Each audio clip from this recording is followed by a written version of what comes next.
The kingdom bowed to ghosts wearing crowns, but it bled for men who understood that mercy was just another word for weakness. Duke Cedric Harrow stood alone in the center of the Grand Council chamber while 12 noble houses called for his head. Not literally, of course. Aristocrats preferred their violence wrapped in parliamentary procedure and legal parchment, but the intent remained clear as winter steel. They wanted him destroyed, exiled, stripped of Blackthorne Keep and every acre of land his family had carved from blood and stone over 3 centuries. The accusations rolled through the vaulted hall like thunder. Tyranny, brutality, unlawful executions, terrorizing the minor nobility, and the worst crime of all in their eyes, refusing to kneel before consensus. Lord Chancellor Weston's voice echoed off marble columns as he read the charges, each word dripping with righteous condemnation that probably sounded convincing to the assembled nobles. Cedric stood utterly still, hands clasped behind his back, face carved from granite.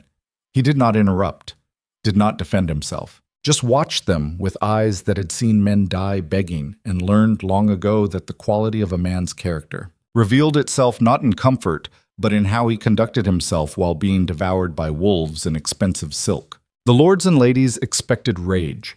They prepared for threats. What they got instead was silence so absolute it began to unsettle even the most confident among them. Because Cedric Harrow had learned something the soft nobility never grasped. True power did not announce itself through volume or theatrics. It simply existed, immovable as mountains, patient as death itself. When the Chancellor finally finished his performance, the room held its breath. Cedric's voice came quiet, almost conversational. Almost. You have 2 choices before you. The first is that you continue this pathetic theater until you convince yourselves you possess the courage to actually move against Blackthorne. The second is that you sit down, shut your goddamn mouths, and remember that kingdoms do not survive on philosophy. They survive on the willingness of men like me to do what soft-handed aristocrats find distasteful. The Chancellor's face flushed crimson. Lord Harrington, a bloated peacock who inherited more gold than sense, surged to his feet. You threaten us? You threaten the assembled nobility of Valadorn? Cedric turned those ice-gray eyes on him with the kind of calm that preceded violence. I do not threaten. I clarify reality. 3 of the houses represented in this chamber owe their continued existence to Blackthorne military intervention when northern raiders came burning through their lands 5 winters ago. 2 more would have starved during the grain crisis, if not for Blackthorne shipments distributed at my personal expense. Every single one of you sleeps safely because my soldiers patrol borders. Your own guards are too incompetent or too cowardly to defend.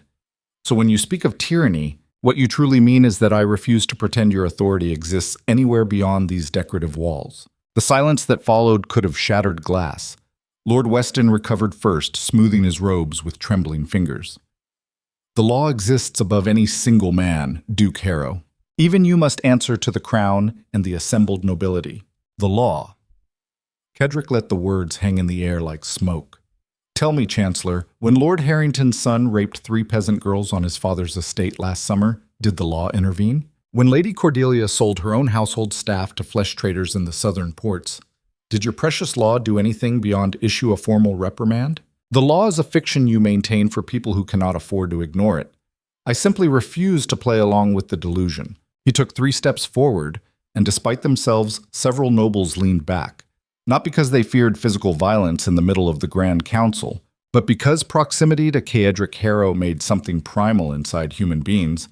Remember that once, long ago, survival meant recognizing the predator before it struck. You want me gone because I remind you what you actually are, Cedric continued, his voice dropping lower, forcing them to strain to hear. Parasites wearing jewelry, cowards hiding behind titles. You have mistaken peace for natural order and forgotten that civilization exists only as long as brutal men maintain it on your behalf.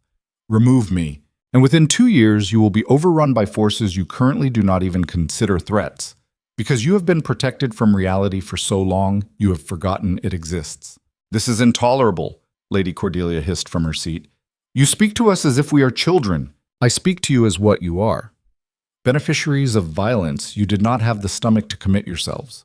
My grandfather took Blackthorne lands with sword and fire. My father held them through 3 civil wars that most of you only know from history books. I have expanded them by doing what needed to be done while you debated propriety and procedure. You do not like me because I remind you that power has a cost, and you have never paid it. The chamber erupted in furious voices, nobles rising from their seats, calling for order, demanding security, threatening everything short of immediate military intervention. Through it all, Cedric remained perfectly still at the center of the chaos he created with nothing more than truth delivered without apology. Lord Chancellor Weston finally managed to restore order by pounding his ceremonial staff against the floor hard enough to crack marble. Enough, Duke Harrow. You will submit to the authority of this council or face immediate sanctions, including seizure of Blackthorne assets and military occupation of your territories. Cedric smiled then. Not warmly, the kind of smile that made battlefields fall silent, because soldiers recognized when mercy ended and execution began. You may certainly try. He turned toward the massive oak doors at the chamber's entrance.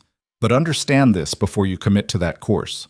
Blackthorne Keep stands on cliffs that have never been successfully sieged. My soldiers are loyal not because I pay them, but because they understand I am the only thing standing between them and nobles who view common soldiers as disposable resources. And most importantly, every single one of you has secrets you believe safely buried. Mistresses hidden in city apartments, bastard children paid to stay silent, financial dealings that would be called treason if examined too closely. I know them all. I have known them all for years. The difference between me and you is that I am honest about what I am. He reached the doors, then paused without looking back. You wanted this confrontation because you believed the collective weight of noble consensus would force me to bend. You were wrong. I do not bend. I do not negotiate with people who mistake speeches for power. And I certainly do not waste time pretending that institutions matter more than the will to enforce them. This council can issue any decree it wishes. But enforcement requires soldiers willing to die carrying it out. And those soldiers know exactly who keeps them alive and who sends them to death for aristocratic vanity. The doors opened before he touched them, held by Blackthorne guards whose presence no one had authorized, but no one had been able to prevent either. Cedric walked through without another word, leaving 12 noble houses sitting in furious, impotent silence, knowing with absolute certainty that he was right and hating him more for that than for any actual crime. The carriage ride back to Blackthorne territory took 6 hours through forest gone skeletal with early winter. Cedric sat alone in the darkness, watching dead trees scroll past the window while his mind worked through calculations that had nothing to do with emotion and everything to do with survival. The nobles would not forgive this humiliation. They would plot, scheme, search desperately for leverage they did not possess.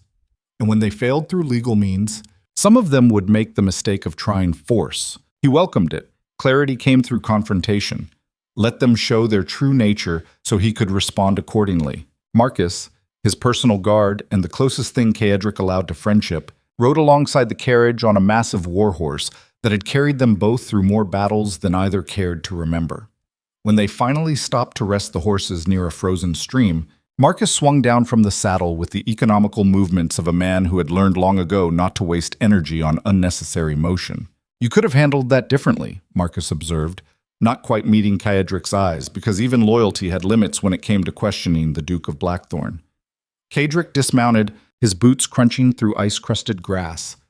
I could have groveled, apologized for sins I did not commit, promised reform I had no intention of delivering. Would that have satisfied them? It might have bought time. Time for what? Cedric turned to face him directly. Time for them to find courage they do not possess? Time for me to become something I am not? There is no middle ground here, Marcus. They want me neutered and compliant, or they want me gone. Neither option is acceptable, so we proceed as we always have, on our terms, at our pace, without apology. Marcus nodded slowly, because he understood the logic, even if he questioned the wisdom. How long before they try something? Weeks. Perhaps a month if they are cowardly enough to hope the problem resolves itself. They will send assassins first because aristocrats prefer their hands clean. When that fails, they will attempt to turn my own people against me through bribes and promises they cannot keep. When that fails, they will have no choice but direct military action, which will destroy several of their houses and prove to the kingdom exactly what I told them today. And if they succeed, the question hung in the cold air between them like smoke. Cedric's expression did not change, but something shifted behind those gray eyes. something that made Marcus remember why battlefields fell silent when the Duke of Blackthorne entered them. "They will not succeed," Cedric said quietly, "because success requires commitment they do not possess. I have spent my entire life learning that survival demands you become harder than whatever wants to destroy you. They are still playing games of reputation and social standing. I stopped playing games the day I watched my father die on a rain-soaked battlefield because his allies abandoned him when political winds shifted. The nobles in that chamber today are not my enemies, Marcus. They are obstacles. And obstacles get removed or they get bypassed, but they never get to dictate terms." They mounted up again and continued through the dying afternoon light. The forest gave way to the rocky hills that marked Blackthorne territory. Land too harsh for the soft nobility to covet, but perfect for men who understood that fortresses built on gentle ground fell easily. As the sun set behind distant mountains, Blackthorne Keep emerged from the gloom like a monument to everything the Grand Council feared and could not control. Dark stone walls rose 200 feet from cliffs that dropped straight into the northern sea. No decorative carvings softened its face. No gardens or fountains broke its severity. It looked like exactly what it was: the home of a man who had no interest in beauty or comfort, only in survival and the power required to ensure it. Servants moved through the keep with the kind of efficient silence that came from understanding their employer did not tolerate incompetence or noise. Cedric strode through corridors lit by torches rather than the expensive gas lamps favored by wealthy nobility, his boots echoing off bare stone floors. He reached his private study and dismissed everyone with a gesture that required no words. Alone finally, he poured 3 fingers of whiskey from a decanter older than most of the nobles who wanted him destroyed and stood before the massive windows overlooking the sea. Storm clouds gathered on the horizon, dark and heavy with the promise of violence, appropriate given what approached. The study door opened without permission, which meant only one person in the entire keep. Thomas Ravencroft entered with the casual confidence of a man who had known Cedric since they were both children learning swordplay in Blackthorne courtyards. Where Marcus served as sword and shield, Thomas functioned as eyes and ears, gathering information through methods that ranged from sophisticated intelligence networks to simple extortion. He dressed like a merchant rather than nobility, which made people underestimate him right up until they realized he knew more about their lives than they did themselves. "You made quite the impression at the Grand Council," Thomas said, helping himself to the whiskey without asking. "Lord Weston apparently needed 3 physicians and a priest after you left." Cedric did not turn from the window. "Did any of them show backbone?" "None. Lots of angry speeches after you departed, numerous threats of retaliation, but when it came time to actually vote on military intervention, the chamber suddenly discovered pressing business elsewhere." Thomas swirled his glass, watching amber liquid catch torchlight. "They are terrified of you. But more importantly, they are beginning to realize they should have been terrified all along. Beginning to realize." Cedric's voice carried a note of dark amusement. "I have spent 15 years demonstrating exactly what I am capable of. The fact that they are only now understanding is why they will lose." "They are going to try to kill you," Thomas said flatly. "Not immediately and not directly, but it is coming. I've already heard whispers in the southern ports about contracts being negotiated with professionals who specialize in difficult targets. Let them try." Cedric finally turned from the window, his face half-shadowed in the flickering light. "Assassins are predictable. They operate on the assumption that sufficient gold buys sufficient loyalty. But the kind of men capable of reaching me are the same men who understand that killing me makes them targets themselves for the rest of their very short lives. Marcus has already distributed word through appropriate channels that anyone who accepts such a contract will be hunted by every Blackthorne soldier and affiliate across the kingdom.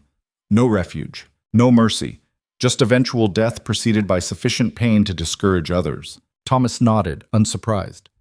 "And when assassination fails and they escalate to politics, they will try to isolate you, turn other houses against Blackthorne, cut off trade routes and alliances until you have no choice but to submit or face total war.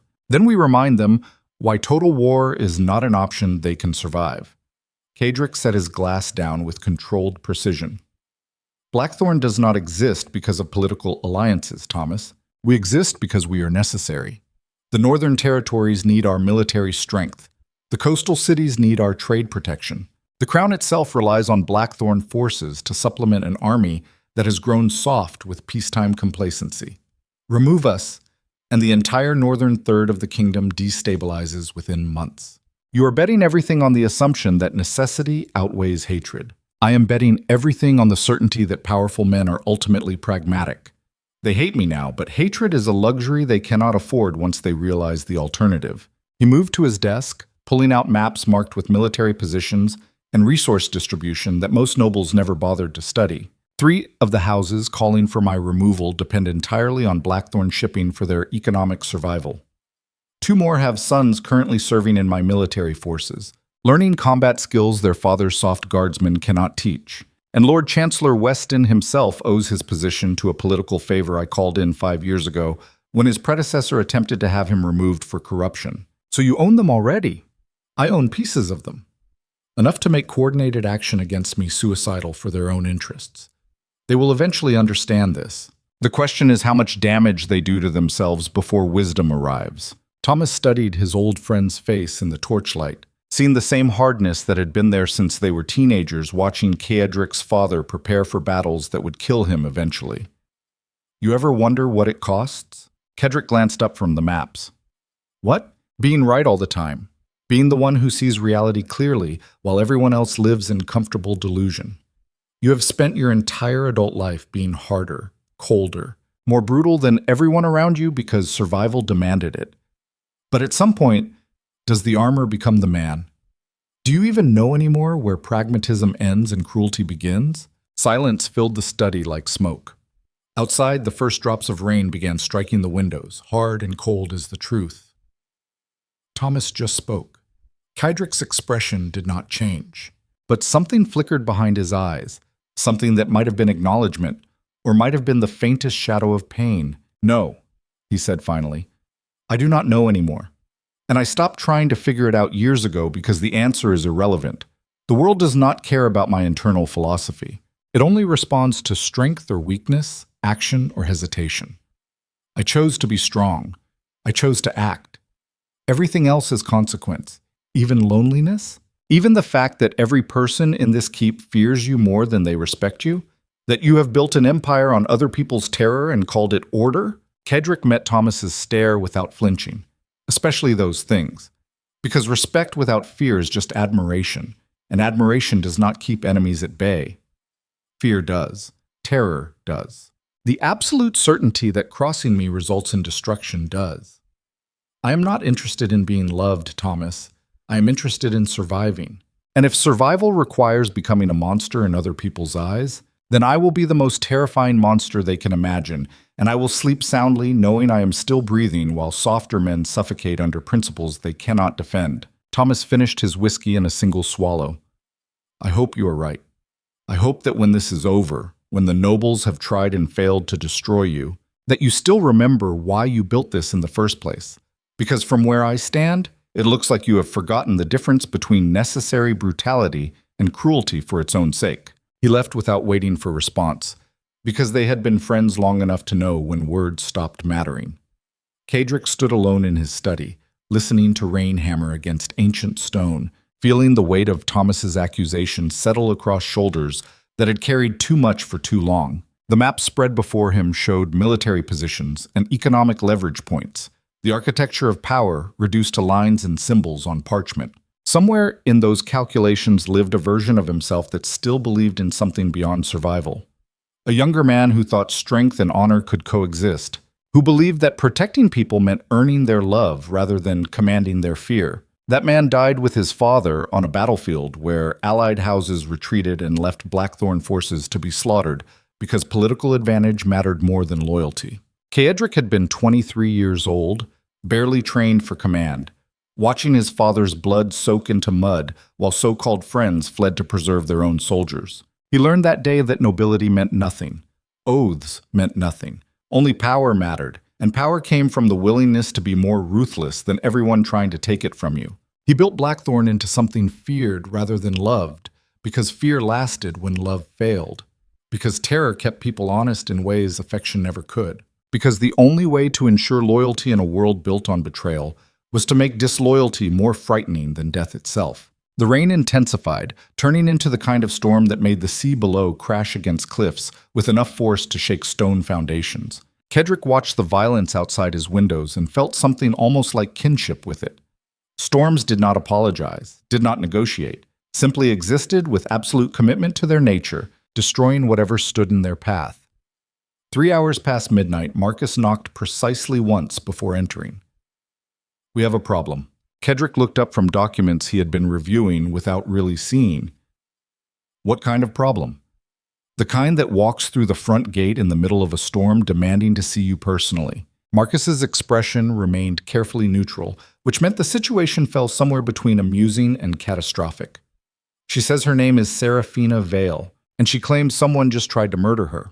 The name meant nothing immediately, but Vale triggered recognition. The Vale estate bordered Blackthorne territory to the south, minor nobility with old money and older blood.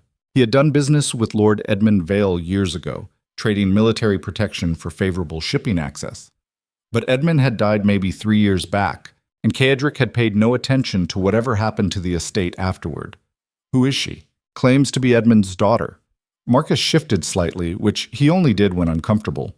"She looks like she just crawled out of the sea, soaked completely through, bleeding from somewhere, and absolutely refusing to leave until she speaks with you directly. The guards tried to turn her away, but she threatened to stand in the storm until she died of cold, if that's what it took to get your attention." Kedrick felt something shift in his chest, some instinct that recognized significance before logic caught up. "Why would Edmund Vale's daughter come to me specifically? She says you made a promise to her father.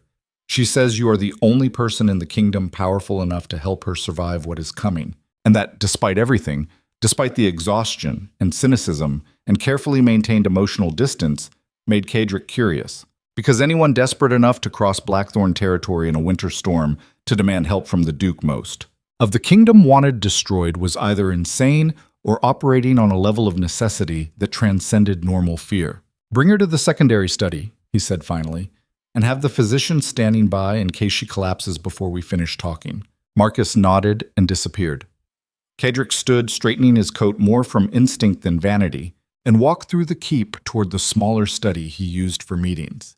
He wanted kept private from the servants who reported everything to everyone. He had no memory of making any promise to Edmund Vale beyond standard business arrangements, but the fact that the man's daughter apparently believed otherwise meant either she was delusional or something significant had happened that Kedrick himself had forgotten. The secondary study smelled of old leather and older smoke. A fire burned low in the hearth, barely enough light to see by, exactly how Kedrick preferred it. He positioned himself beside the fireplace rather than behind the desk, because sitting implied negotiation, and he wanted to understand what he was dealing with before deciding whether this woman deserved negotiation or dismissal. The door opened and Marcus ushered in something that barely resembled a human being. Seraphina Vale looked like she had fought the storm personally and lost. Her dark hair hung in soaked tangles around a face pale enough to suggest blood loss or shock, or both. The dress she wore probably cost more than most people earned in a year, but currently it clung to her frame in ruined tatters that exposed cuts and bruises across her arms and shoulders. She shivered violently, muscles locked in spasms from cold that probably approached lethal. But her eyes, clear green, bright with intelligence and something harder. Not fear exactly. Determination that had calcified into something close to fury. She met Kedrick's stare without flinching, without looking away, without showing even a flicker of the terror most people displayed when confronting him directly. For 3 full seconds, they simply studied each other in the firelight, while Marcus stood by the door, radiating disapproval at this entire situation. Finally, Seraphina spoke, her voice steady despite chattering teeth. "Duke Harrow, thank you for seeing me. I apologize for the circumstances, but I am out of time and options." "Explain." Kedrick did not move from his position, did not offer her a chair or blanket or any of the courtesies expected when receiving guests. Because she had not come as a guest. She came as someone demanding something, and he wanted to know what before deciding if she deserved comfort. Seraphina's jaw tightened, but she did not break eye contact. 4 hours ago, my stepsister pushed me off the cliffs behind Vale Manor. She waited until we were alone, until the servants were inside, until no witnesses could see. Then she put her hands on my back and shoved. You survived. Obviously. A ghost of dark humor flickered across her face. I caught a rock outcropping 20 feet down, hung there until I could climb back up. By the time I reached the top, Celestine was gone and the house was locked against me. I had two choices: try to break into my own home and likely get killed by guards. My stepmother has systematically replaced with her own people over the past 3 years. Or come here. Why here specifically? Because 3 years ago, when my father was dying, you sat beside his bed for 6 hours during a winter storm and made him a promise.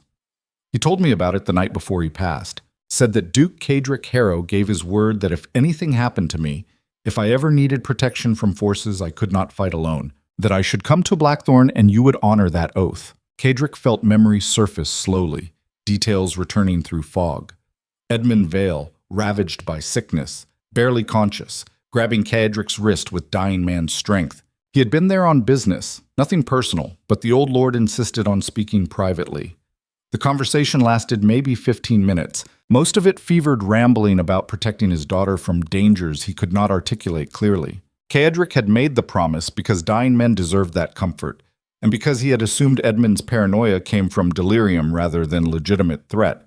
Apparently he had been wrong. You are saying your stepmother and stepsister are trying to kill you. Cadric kept his voice flat, neither believing nor disbelieving. Why? Seraphina's expression went cold in ways that reminded him of his own face in mirrors. My father rewrote his will 6 months before he died, left the entire Vale estate to me, cutting my stepmother out completely. The original will gave her lifetime rights, but the revised version made me sole inheritor with full authority over all lands, titles, and holdings. And the revised will disappeared before it could be officially filed. For 3 years, my stepmother has claimed the original version is the only legal document, and because she controls the estate, she controls access to my father's personal papers. I have spent 3 years trying to find proof, while she systematically isolated me, stripped away my allies, and turned me into a ghost in my own home. Tonight she apparently decided I was no longer worth the trouble of keeping alive. Cadric studied her carefully, looking for signs of deception or instability. Found neither. Just exhaustion, fury, and the kind of focused determination that came from someone who had already decided they would rather die fighting than live in submission. So, you want me to help you reclaim your inheritance? I want you to honor the promise you made to my father. Seraphina's voice sharpened. I want you to protect me long enough to expose what they have done and take back what is legally mine. And before you ask what you get in return, understand that Vale lands border Blackthorne territory. If my stepmother controls them, she has already proven she will align with houses hostile to you. She whispered support for the Grand Council's actions against you today. I heard her personally. That got his attention more than anything else she said. You're offering me an alliance. I am offering you a neighbor who is not an enemy, who understands that power comes from keeping oaths rather than breaking them, who knows the difference between necessary brutality and cruelty for its own sake. Her eyes flashed with something fierce. You want to know why I climbed a cliff in the middle of a storm to demand help from the most feared man in the kingdom? Because everyone else would have smiled and sent me back to die politely. You at least have a reputation for being honest about what you are. And what am I? Dangerous. Ruthless. The kind of man who keeps promises even when it costs him because breaking them would mean becoming like everyone else. Seraphina swayed slightly, exhaustion finally catching up with adrenaline. My father trusted you over every other noble in Valadorn. I am betting my life that he was right. The fire crackled in the silence that followed. Marcus remained by the door, face carefully blank, but Cadric knew him well enough to read the subtle tension that meant his guard thought this entire situation reeked of complications they did not need. And maybe Marcus was right. Maybe bringing in a woman claiming attempted murder by her own family was exactly the kind of distraction that would give his enemies time to organize. But something in Seraphina's eyes reminded Cadric of his own reflection after his father's death. That same cold fury, that same willingness to burn the world down rather than accept injustice. She had survived a murder attempt, and instead of running, instead of hiding, she walked straight into the territory of the kingdom's most dangerous man and demanded he honor an oath he barely remembered making. That took courage most nobles could not comprehend, or desperation, or both. He moved to the desk, pulled out paper and wrote 3 quick sentences, then sealed it with his personal signet ring and handed it to Marcus. Take her to the eastern guest quarters. Get the physician to treat her injuries. Provide clothing, food, and guards outside her door. No one enters or leaves without my explicit permission. Marcus took the paper, read it quickly, and nodded. You are keeping her then. I am honoring a promise. Cadric's voice went cold. And I am curious to see if Lady Morwen Vale is stupid enough to try retrieving her stepdaughter from Blackthorne Keep. Seraphina exhaled slowly, some of the rigid tension leaving her shoulders. Thank you. Do not thank me yet. Kedrick finally looked at her directly, letting her see exactly what she had just aligned herself with. You came here because you believe I am honorable enough to keep an oath and dangerous enough to protect you.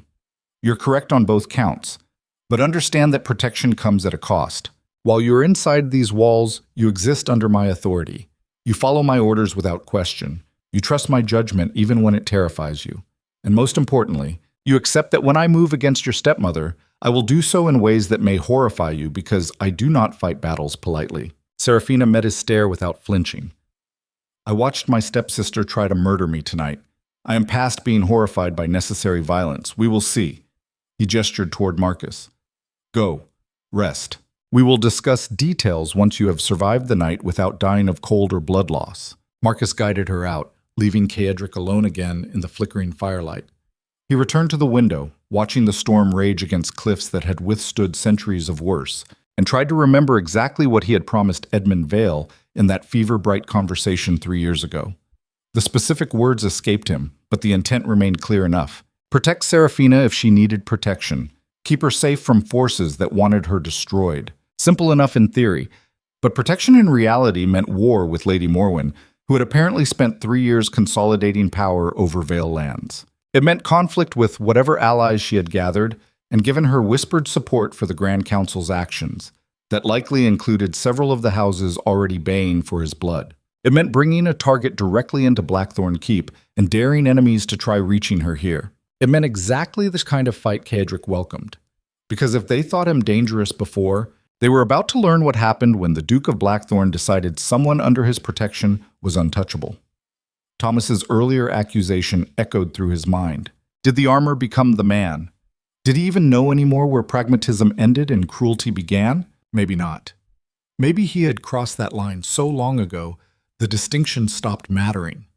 But if nobles wanted a monster, if they insisted on treating him like the kingdom's greatest threat, then perhaps it was time to prove them absolutely correct, because honor meant nothing if you lacked the strength to enforce it. Promises meant nothing if you were not willing to destroy anyone who tried preventing you from keeping them. And Seraphina Vale, bleeding and exhausted but still standing, still demanding justice instead of begging for mercy, had just given him the perfect excuse to remind the aristocracy exactly why Blackthorne Keep had never fallen and never would. Outside, lightning split the sky, and in that brief illumination, Caedric saw his reflection in the window glass. Hard face, cold eyes, the features of a man who had sacrificed softness for survival and called it wisdom. He wondered briefly what Edmund Vale had seen during that fever-bright conversation. What made the dying lord trust someone the rest of the kingdom feared? Perhaps Edmund understood what soft nobles never could. That true protection required monsters willing to stand between the innocent and the wolves. That mercy was a luxury survival could not afford. That sometimes the most honorable thing a brutal man could do was admit his nature and use it for something beyond personal gain. The door opened again, Thomas this time, looking exhausted and irritated. I heard we are sheltering attempted murder victims now. Please tell me this is not going to escalate into war with half the southern nobility. Caedric smiled without warmth. Only if they are stupid enough to try retrieving her. Vale lands border our territory. Lady Morwen has been whispering support for my enemies. Her stepdaughter just survived an assassination attempt and came here demanding I honor an oath to protect her. The strategic implications are obvious. The strategic implications are that you just gave the Grand Council exactly what they wanted. Proof that you are a destabilizing force interfering in noble family politics. Thomas crossed to the whiskey decanter, poured himself a generous measure. They will say you kidnapped her. They will say you are using manufactured family drama as an excuse to seize Vale lands. They will paint this as evidence of everything they accused you of today. Let them. Caedric turned from the window. I am tired of playing defensive politics with people who mistake speeches for power. If the council wants war, they can have it. But they should understand that war with Blackthorne means I stop pretending to respect institutions that exist only because I tolerate them. The gloves come off completely. The careful balance I have maintained between necessary authority and outright domination ends. They push, and I will shove back hard enough to break everything they believe protects them. Thomas studied him for a long moment, then sighed. You know, I will stand with you regardless. Marcus will. Your soldiers will. But I hope you understand what you are risking. If this goes wrong, if you push too hard and the kingdom decides you are more dangerous than useful, there is no middle ground. You win completely or you lose everything. Then I will win. Because losing is not an option I have ever entertained seriously. Kedrick moved toward the door, exhaustion finally catching up. Get some rest, Thomas. Tomorrow we start preparing for Lady Morwen's inevitable response, and I want intelligence on every noble house that has whispered support for her over the past 3 years. If they want to make this about power, then we will show them what real power looks like when it stops apologizing for existing.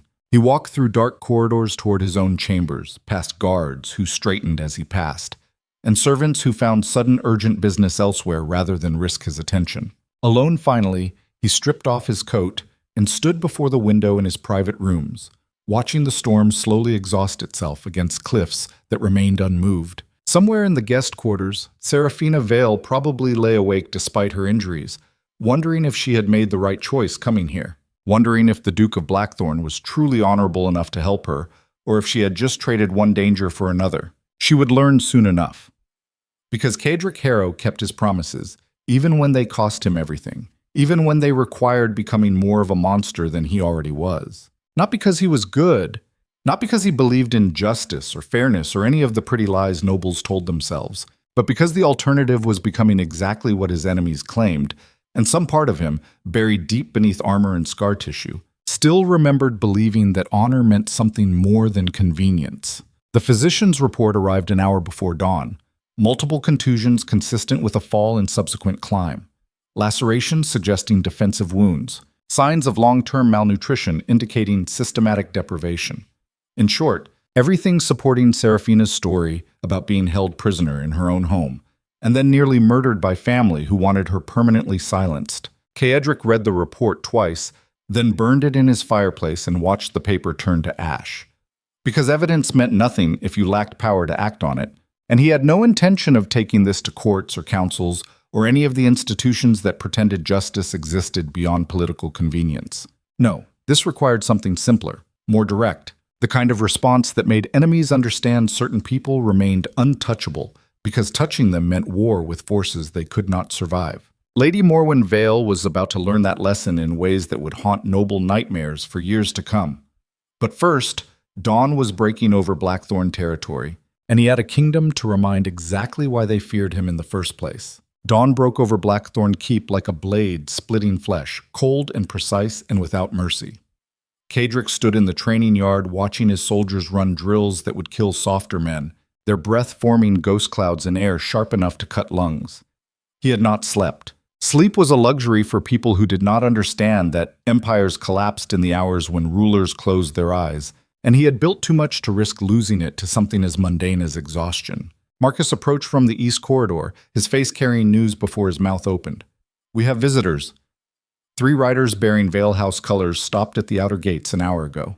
They are requesting Lady Seraphina's immediate return for her own safety and the preservation of family honor.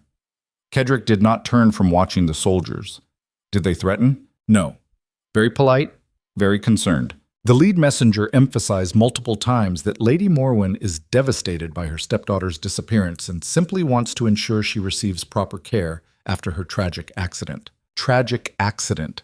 The words tasted like poison on Kedrick's tongue. Tell them Lady Seraphina is recovering from injuries sustained during an attempted murder and will remain under Blackthorne protection until such time as those responsible face justice. Use exactly those words.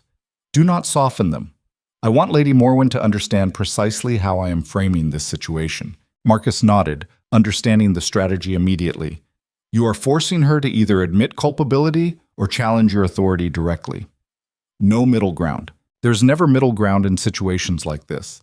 Either she backs down and loses all credibility as head of House Vale, or she escalates and gives me legal justification to intervene in Vale affairs militarily. Kedrick finally glanced at his guard. How is our guest this morning? Awake, dressed, demanding to speak with you. The physician says she should be resting for at least another day, but apparently stubbornness runs in the Vale bloodline. Send her to the map room in 20 minutes. And Marcus, have Thomas compile everything we know about Lady Morwen's financial arrangements over the past 3 years. Who she owes money to, who owes her, where her true loyalties lie beyond the obvious political maneuvering. If we are going to dismantle her claim to Vale lands, I want to understand every pressure point before I start applying force. Marcus left to deliver the message while Cadric remained in the training yard for another 10 minutes, watching young soldiers learn that survival in combat came from discipline rather than courage. Courage got you killed. Discipline kept you breathing long enough to kill the other man first. Simple mathematics of violence that aristocrats never bothered learning because they paid others to bleed on their behalf. When he finally entered the keep, servants scattered like startled birds. He had trained them well over the years. Stay invisible. Stay silent. Make yourself useful without requiring acknowledgement or praise. The alternative was dismissal. An employment at Blackthorne Keep paid well enough that losing it meant significant economic hardship for families dependent on those wages. Some would call it exploitation. Cadric called it clarity. Everyone understood the terms, and no one pretended the relationship was anything beyond transactional. Honest work for honest pay, no false promises of loyalty or family, just the recognition that both parties benefited from the arrangement and would continue benefiting as long as neither violated the unspoken contract. The map room occupied the keep's northwest tower, accessible only through a series of corridors designed to confuse potential invaders. Maps covered every wall, some centuries old, others updated monthly as borders shifted and power dynamics evolved. Cadric stood before the largest map showing Valadorn's noble territories, his eyes tracing the border between Blackthorne and Vale lands. Edmund Vale had been smart enough to maintain profitable neutrality between competing power blocks, aligning with no one completely while ensuring everyone considered him too valuable to destroy. But neutrality required strength backing it, and apparently Lady Morwen lacked either her late husband's strategic sense or his ability to project power that made aggression costly. The door opened without knocking because Seraphina apparently decided formal etiquette was optional now that she had demanded protection from the kingdom's most dangerous man. She entered wearing clothes provided by Blackthorne's staff, simple but well-made. Dark fabric that made her look less like minor nobility and more like someone prepared for functional existence rather than decorative display. The bruises on her face had darkened overnight, purple and black shadows that would have made most women hide in their rooms until healing erased the evidence. But Seraphina met his stare directly, her green eyes sharp despite obvious exhaustion and pain that probably made every movement torture. "Your messengers are telling my stepmother I was nearly murdered." She did not waste time on pleasantries. That is going to force her hand. That is the intention. Cadric gestured toward the map. Your stepmother has spent 3 years consolidating control through careful political maneuvering and maintaining plausible deniability. I am removing the deniability. Now she has 2 choices. Admit she tried to kill you and face consequences, or deny it and prove herself powerless to protect family members from mysterious accidents. She will deny everything. Claim I am lying to manipulate you into seizing Vale lands. Seraphina moved closer to the map, studying it with an intensity that suggested she understood strategic geography better than most nobles. Half the southern houses will support her version because they want to believe you are the villain in every situation. Let them believe what makes them comfortable. Cadric's voice went cold. Belief is irrelevant. What matters is that Vale lands become too dangerous for Lady Morwen to control effectively, and the only person capable of stabilizing the situation is standing inside Blackthorne Keep under my protection. Within 3 months, the Vale estate will either be yours legally or it will collapse entirely, and in either scenario, your stepmother loses. And if she tries to kill me again, then she does so knowing I will consider it a personal attack on Blackthorne authority. The consequences will be immediate and absolute. Cadric turned to face her fully. You understand what you are asking of me, Lady Seraphina? I do not protect people halfway. If I commit Blackthorne resources to keeping you alive, that means total war with anyone who threatens you. No negotiations, no proportional responses. Just the certainty that touching you becomes suicidal for everyone involved. Something flickered across Seraphina's face, some emotion Cadric could not immediately identify. Fear, maybe, or recognition, or something deeper that looked almost like understanding. Good. Because my stepmother has allies among houses already calling for your destruction. She has spent years whispering that I am unstable, that my father's death drove me mad with grief, that anything I claim about stolen inheritances is just paranoid delusion. Fighting her means fighting the narrative she has carefully constructed, and narratives are harder to kill than people. Narratives die when the person speaking them loses all credibility. Cadric moved to the desk, pulling out documents Thomas had compiled overnight.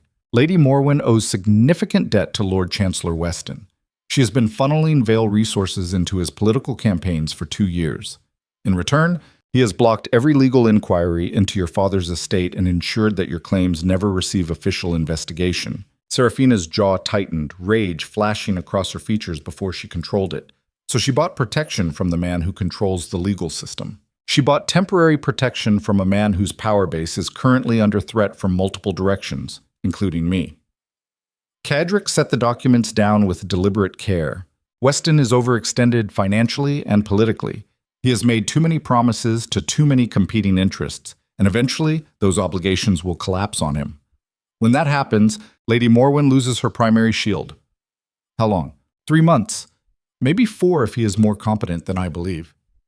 Cadric studied her carefully, watching for signs of despair or impatience. Both would be understandable, given she had spent 3 years fighting this battle alone. But Seraphina simply nodded, absorbing the timeline like someone accustomed to patience built from necessity rather than virtue. I can wait 3 months. The question is whether my stepmother will wait or if she escalates now that I am here under your protection. She will escalate. Cadric said it with absolute certainty. Because right now she faces 2 terrible options. She can back down and admit weakness, which destroys her authority over Vale lands and invites challenges from people who previously feared her. Or she can attack, either directly or through proxies, which gives me justification to intervene militarily. Both options end badly for her, so she will choose the one that at least offers a chance of success through violence. You sound almost pleased about that. I am. Cadric did not bother hiding it. Clarity comes through confrontation. Lady Morwen has been operating in shadows, using political manipulation and legal maneuvering to maintain control. I am dragging her into direct conflict where those tactics become useless. In open warfare, Blackthorne does not lose. Seraphina turned back to the map, her fingers tracing the border between their territories. My father used to say you were the most dangerous man in Valadorn, not because you were cruel, but because you understood exactly what you were and never apologized for it. I did not understand what he meant until now. What do you understand? That you are not protecting me out of kindness or honor or even the promise you made. You are protecting me because the situation serves your interests. Lady Morwen has allied with your enemies. Her removal benefits Blackthorne strategically. I am just the convenient excuse that makes your intervention look justified rather than opportunistic. The analysis was accurate enough to be impressive, and cold enough to suggest Seraphina understood power dynamics most nobles her age never grasped. Cadric smiled without warmth. If you believe that, why did you come here? Because your enemies are also mine, and strategic alignment is more reliable than altruism. Seraphina met his stare without flinching. You will keep me alive because my death complicates your plans. That is a better guarantee of survival than trusting someone who claims to care about justice or fairness or protecting the innocent. Cynicism born from experience. Cadric recognized it because he saw the same pattern in his own reflection. What did they do to you over those 3 years, Lady Seraphina? Her expression went carefully blank, the kind of emptiness people developed when discussing trauma they had not yet processed enough to articulate. They taught me that family means nothing. The law protects only people with power to enforce it, and that survival requires becoming harder than whatever wants to destroy you. My father spent his life building Vale Estate into something stable and prosperous. My stepmother spent 3 years systematically dismantling everything he created while turning me into a prisoner in my own home. So yes, Duke Harrow, I understand exactly what you are and why you are helping me. And I prefer that honest brutality to the lies everyone else tells themselves about how the world actually works. The knock at the door interrupted before Cadric could respond. Thomas entered carrying additional documents and wearing an expression that suggested complications. We have a problem. Lady Morwen is not waiting to see how this plays out. She has already dispatched messages to 6 southern noble houses claiming that Duke Harrow has kidnapped her stepdaughter and is holding her hostage to extort control over Vale lands. Predictable. Cadric accepted the documents, scanning them quickly. Who is supporting her version? 3 houses openly, 2 more privately.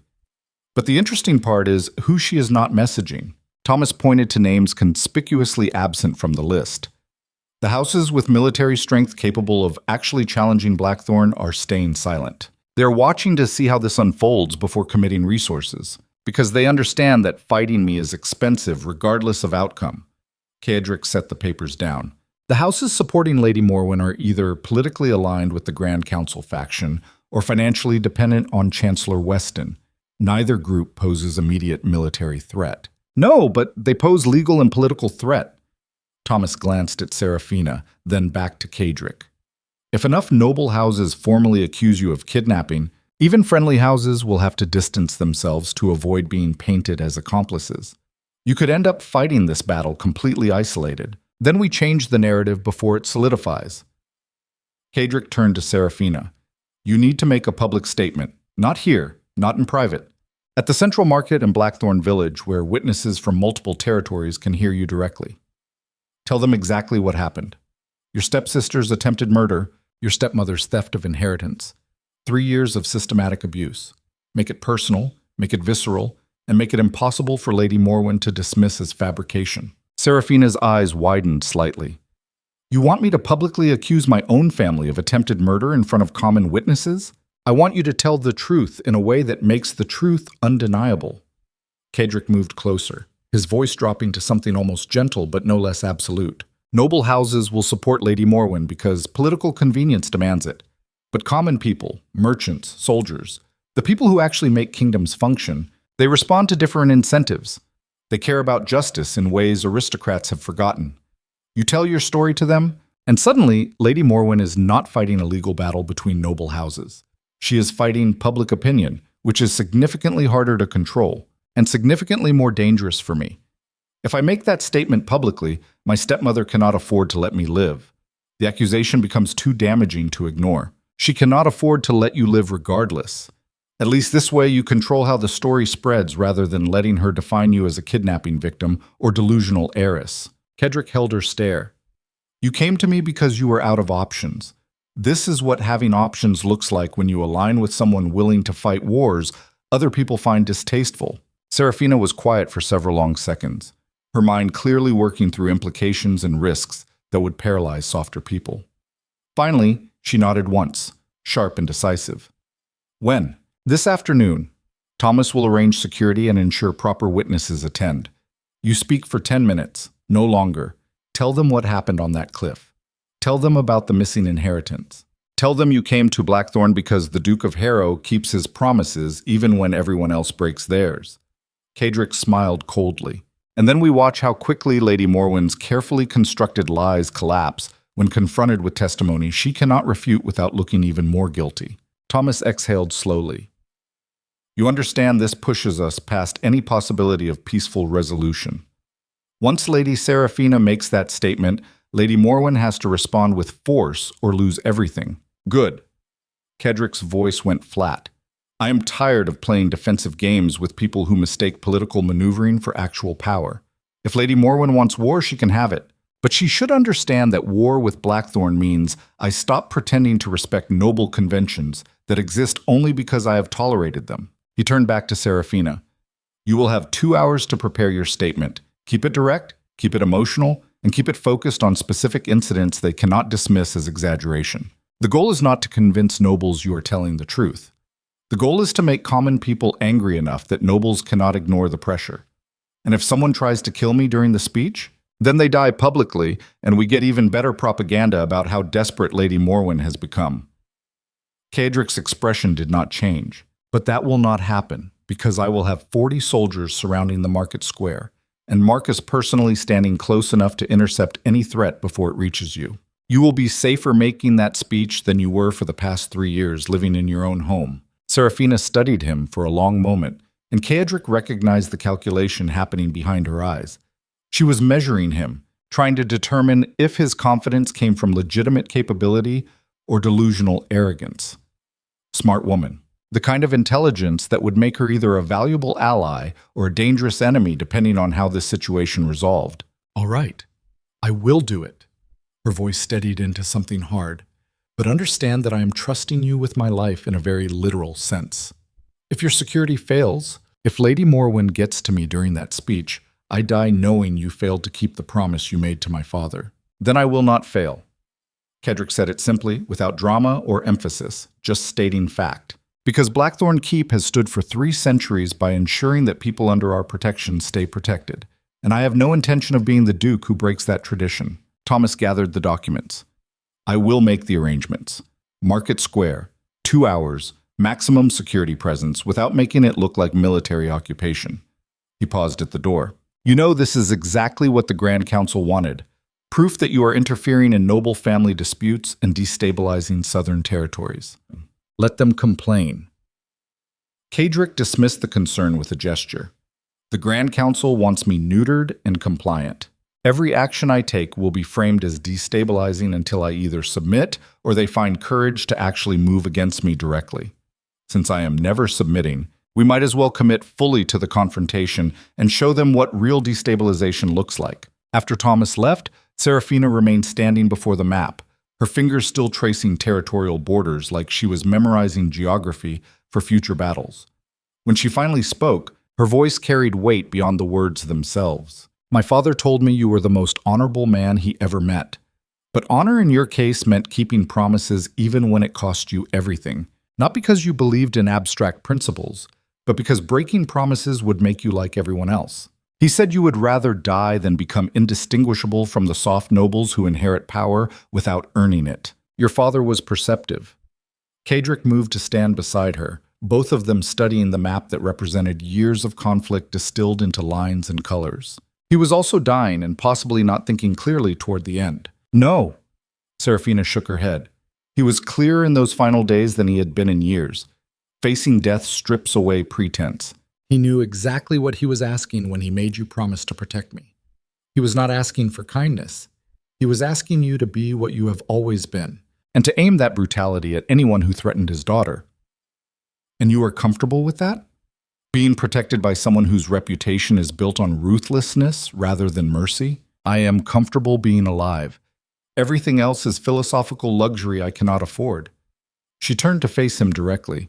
"You asked earlier what they did to me over 3 years. The answer is they taught me that mercy is weakness wearing moral justification, that compassion without power is just sentimentality that gets you killed, that survival requires becoming exactly as ruthless as your enemies, or finding someone more ruthless willing to stand beside you." Cedric saw his own evolution reflected in her words, the same lessons learned through necessity rather than choice. She was younger, less experienced, not yet fully hardened by the weight of years spent making impossible decisions. But the foundation was there. The understanding that the world did not reward virtue, only strength and the willingness to use it. 2 hours. He said it gently as he was capable, which was not particularly gentle. "Prepare your statement, make it count. Because after today there is no going back for either of us." She nodded and left, her footsteps echoing through stone corridors until silence reclaimed the map room. Cedric stood alone, studying the border between Blackthorne and Vale territories, already planning 3 moves ahead the way his father had taught him, before dying on a battlefield where allies proved worse than enemies. Lady Morwen thought she was fighting to maintain control over stolen lands, but she was actually fighting something far more dangerous. She was fighting the momentum of her own choices, the inevitable consequence of pushing someone hard enough that they stopped caring about cost and focused entirely on making the other person pay. And in that mathematics of vengeance, Blackthorne held every advantage. The market square filled slowly over the next 2 hours, word spreading through Blackthorne village, and beyond that something significant was happening. Merchants abandoned their stalls, farmers left their fields, soldiers off duty arrived still wearing their weapons because instinct recognized when situations might require violence despite official promises of peaceful assembly. Marcus arranged security with the precision of someone who had defended against actual assassination attempts rather than theoretical threats. 40 soldiers in plain clothes mixed with the crowd, positioned to intercept anyone moving aggressively toward the central platform where Seraphina would speak. Another 20 watched from rooftops and upper windows, crossbows loaded but hidden, ready to drop threats before they reached ground level. Cedric himself stood to the left of the platform, visible enough that everyone understood his presence, but not so prominent that it overshadowed Seraphina's testimony. This needed to be her moment, her voice, her truth delivered without appearing orchestrated by Blackthorne authority. When Seraphina finally emerged from the keep, a murmur rippled through the assembled crowd. She wore the same simple dark clothing from earlier, making no attempt to hide the bruises marking her face and arms. Her hair remained unpinned, falling around her shoulders in a way that made her look simultaneously vulnerable and defiant. Every visible injury testified to violence recently survived. She climbed onto the platform with Marcus's assistance, then stood alone facing several hundred people who represented a cross-section of Valadorn's working population. Nobles had their councils and legal proceedings, but these people, the merchants and soldiers and farmers who actually made kingdoms function, they were the audience that mattered today. Seraphina did not start speaking immediately. She let the silence build, let people see her injuries clearly, let the visual testimony work on their instincts before she added words. When she finally spoke, her voice carried across the square with surprising strength. "My name is Seraphina Vale. 3 days ago, my stepsister pushed me off the cliffs behind my family's estate in an attempt to murder me and claim my inheritance permanently."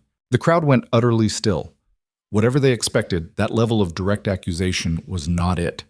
Seraphina continued without pause, giving them no time to process before adding more details. "My father died 3 years ago after rewriting his will to leave Vale Estate entirely to me, cutting my stepmother out of control over family lands and holdings. That will disappeared before it could be legally filed. And for 3 years I have lived as a prisoner in my own home, while my stepmother systematically destroyed everything my father built. She replaced loyal servants with her own people. She isolated me from anyone who might help. She turned me into a ghost everyone ignored." Her voice strengthened, anger bleeding through careful control. 2 nights ago, she apparently decided I was no longer worth the trouble of keeping alive. My stepsister lured me to the cliffs, waited until no witnesses could see, and pushed me over the edge, expecting the sea rocks below to finish what she started. Someone in the crowd gasped. Others shifted uncomfortably, looking between Seraphina and Caedric, trying to understand why the Duke of Blackthorne was allowing this testimony, rather than silencing it the way nobles usually buried family scandals. I survived by catching a rock outcropping 20 feet down.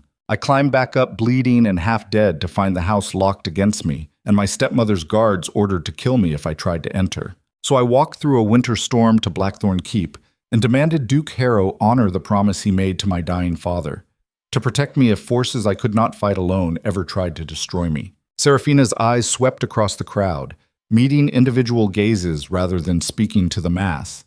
"I did not come here because I believed Duke Harrow was kind. I came because I knew he keeps his promises even when it costs him. Because unlike the nobles who whisper about law and justice while doing nothing, the Duke of Blackthorne actually protects people under his authority. And because I would rather stand beside someone honest about what he is than trust my life to people who pretend compassion while enabling murder." The crowd began murmuring, voices building as people processed the implications. Caedric watched their faces, seeing the calculation happening across multiple layers of society. The merchants were thinking about business relationships with Vale Estate and whether Lady Morwen's control threatened their livelihoods. The soldiers were remembering their own experiences with nobility that treated common lives as expendable. The farmers were recognizing in Seraphina's story their own powerlessness when wealthy families decided to crush someone beneath their notice. Seraphina raised her voice to cut through the growing noise. "Lady Morwen Vale will claim I am lying. She will say I am delusional, that I invented these accusations to manipulate Duke Harrow into seizing Vale lands. She will have noble allies who support her version, because admitting the truth means acknowledging that aristocratic families murder their own children for inheritance money." She paused, letting that accusation settle. "But ask yourselves this. If I was lying, why would I show you these injuries? If Duke Harrow wanted to seize Vale lands, why would he bother with this testimony when he has military power to simply take what he wants? The answer is that I am telling the truth, and the Duke is providing protection that every other noble house in Valadorn refused to offer, because protecting me meant confronting Lady Morwen and her allies." The murmuring grew louder, more agitated. Caedric recognized the shift happening, the way individual opinions were coalescing into collective anger. Not directed at him for once, but at the target he had aimed them toward. Lady Morwen, who represented every corrupt noble who thought themselves above consequences. "I am not asking for your sympathy," Seraphina continued, her voice dropping slightly, forcing people to strain to hear. I am asking you to remember this moment when noble houses try to tell you that Duke Harrow is the problem, that his refusal to submit to their authority makes him dangerous. Remember that when I needed protection, when I was dying from injuries sustained during attempted murder, every soft noble in the kingdom offered nothing but empty condolences. Only Blackthorne Keep opened its doors and said you are safe here, and anyone who touches you dies. She stepped back from the edge of the platform, finished. The crowd erupted into competing voices, some demanding justice, others questioning the accusations, most simply trying to process testimony that shattered comfortable assumptions about how nobility functioned. Marcus moved to escort Seraphina off the platform, but she waved him off and walked down herself, head high despite visible exhaustion. She passed within arm's length of Caedric, and for just a moment their eyes met. He saw determination there, and fury, and something harder to identify that looked almost like vindication. You did well, he said quietly enough that only she could hear. I told the truth.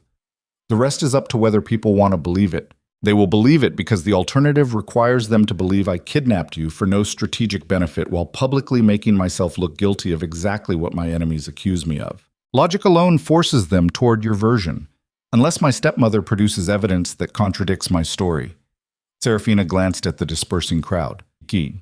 She has had 3 years to prepare false documentation and bribed witnesses. This is not over. No, Caedric agreed.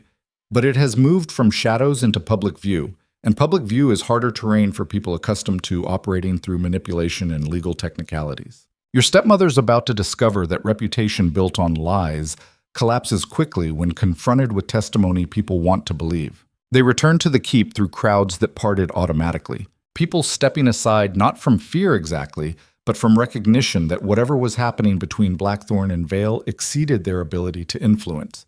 Inside the walls, Thomas waited with the expression of someone delivering news that would complicate everything. Lady Morwen has issued a formal challenge. She is demanding trial by noble council to adjudicate Lady Seraphina's accusations and determine legitimate inheritance rights to Vale Estate. Of course she is. Caedric moved past him toward the study. Because she believes a noble council will side with established authority over a powerless girl making accusations. When is the trial? 3 weeks. In the capital, before the Grand Council and King Aldrich himself. Thomas followed, his tone suggesting he saw problems Caedric had not yet acknowledged. This is exactly what they wanted. You have walked directly into a legal proceeding where your enemies control the venue, the judges, and the process. I have forced them to make a decision they cannot avoid. Caedric reached his desk, already planning strategies for a battlefield that existed in legal rhetoric rather than military force. Up until now, they could ignore Lady Seraphina's claims because no one with power forced them to pay attention. Now they have to either support her publicly and admit noble families murder their own children, or support Lady Morwen and prove that law exists only to protect people who already have power. Neither option is good for you. Thomas leaned against the wall. If they support Lady Morwen despite evidence, you look like a destabilizing force interfering in legitimate family succession. If they support Lady Seraphina, you prove that threatening nobles with public testimony forces legal system to bend, which encourages every aggrieved minor house to follow the same strategy. Then let them be encouraged. Caedric smiled without warmth. The system is already broken, Thomas. I am just making the brokenness visible to people who previously pretended not to notice. Seraphina spoke from the doorway, having followed them without invitation. What do I need to do to prepare for this trial? Survive the next 3 weeks without getting killed? Caedric turned to face her. Your stepmother now has a deadline. If she can eliminate you before the trial, your accusations die with you, and she retains control of Vale Estate by default, which means the next 21 days will see every resource she can muster directed at making you disappear permanently. I am inside Blackthorne Keep, surrounded by your soldiers, protected by your reputation. How exactly does she reach me here? She does not need to reach you. She needs to create a situation where you leave. Caedric moved to the window overlooking the courtyard. An emergency at Vale Estate that requires your immediate attention. A letter claiming your childhood friend is dying and wants to see you one last time. Any pretext that pulls you outside these walls where security is harder to maintain. So I stay here. Do not leave for any reason until the trial. That makes you a prisoner, which supports Lady Morwen's narrative that I am holding you hostage. Kaedric shook his head. No, you need to be seen living normally, attending market days, walking through Blackthorne Village, demonstrating that you are here voluntarily rather than under duress, which means giving your stepmother opportunities to act while ensuring those opportunities are traps we control. You want to use me as bait? Seraphina said it without judgment, just recognition of tactical reality. I want to force your stepmother into mistakes made from desperation. Every failed attempt to kill you weakens her position and strengthens ours. By the time we reach the capital for trial, I want Lady Morwen so obviously guilty that even hostile nobles cannot support her without destroying their own credibility. Thomas cleared his throat. That assumes her attempts fail. If one succeeds, we lose both the trial and any moral high ground we gained from Lady Seraphina's testimony. Then we make certain they fail. Kedric's voice went cold. Marcus coordinates personal security. You handle intelligence gathering on anyone entering Blackthorne territory with connections to Vale Estate or houses allied with Lady Morwen. I want to know about threats before they materialize, and I want responses so overwhelming that word spreads about what happens to people who accept contracts on someone under my protection. He turned to Seraphina. You understand what I'm asking?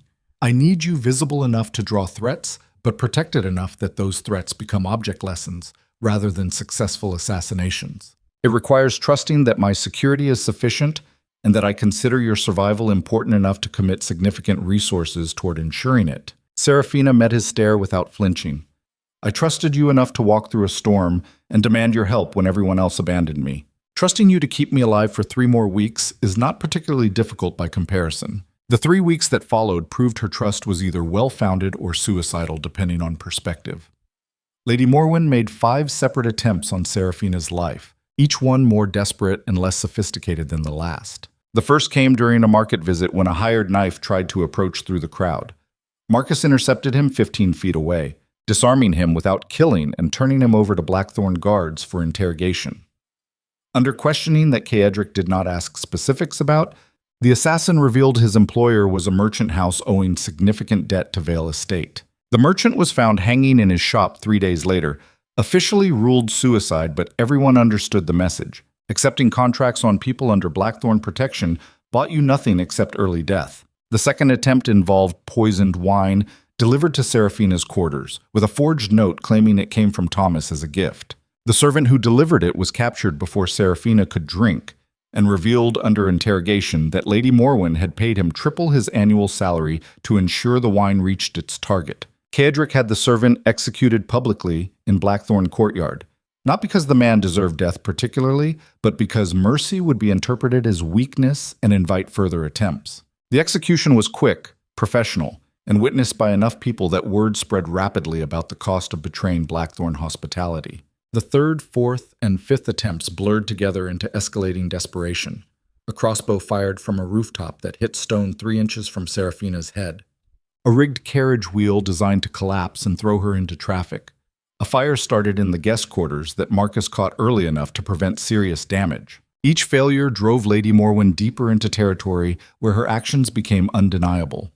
By the time 3 weeks passed and they prepared to travel to the capital for trial, even nobles sympathetic to Vale interests were quietly distancing themselves from a woman whose desperation had become too obvious to ignore. The journey to the capital took 4 days through territory Kaedric controlled either directly or through alliances strong enough to qualify as extensions of Blackthorne authority. They traveled with an armed escort of 200 soldiers, excessive by normal standards but appropriate given someone had tried killing Seraphina 5 separate times in as many weeks. Seraphina rode in the carriage with Kaedric, Marcus driving while Thomas ranged ahead gathering intelligence on potential threats waiting along their route. The landscape rolled past windows in early spring colors, winter's harshness yielding reluctantly to green growth that made the world look less brutal than Kaedric knew it actually was. "You are quiet," Seraphina observed after several miles of silence. "Worried about the trial?" "No." Kaedric watched bare trees scroll past. The trial outcome is already determined by factors beyond legal argument. Either the council supports you because doing otherwise proves the system is completely corrupt, or they support Lady Morwen and validate every accusation I have made about noble authority existing only to protect itself. Either way, I win strategically. Then why the silence? Because in 3 days we enter a room full of people who want me destroyed and present them with a situation where destroying me requires admitting they allowed attempted murder to go unpunished for. 3 years. He glanced at her. Some men would find that satisfying. I find it exhausting. Exhausting because you have to prove yourself right again, or exhausting because being right means more conflict rather than resolution. Both. Kadrick turned his attention back to the window. I spent 15 years building Blackthorne into something that could not be challenged through normal means. I did it through brutal efficiency and willingness to make decisions soft nobles found distasteful. And my reward is that I get to continue being brutal and efficient because stopping would mean everything I built collapses. Seraphina was quiet for a moment. My father said you were the loneliest man he ever met.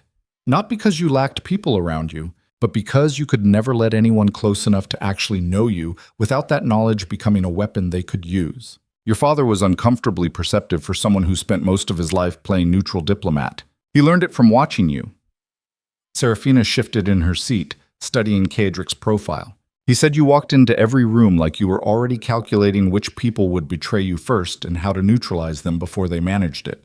Not paranoia exactly, just the operational awareness of someone who survived long enough to recognize patterns. Kadrick did not respond immediately because the observation was accurate enough to sting.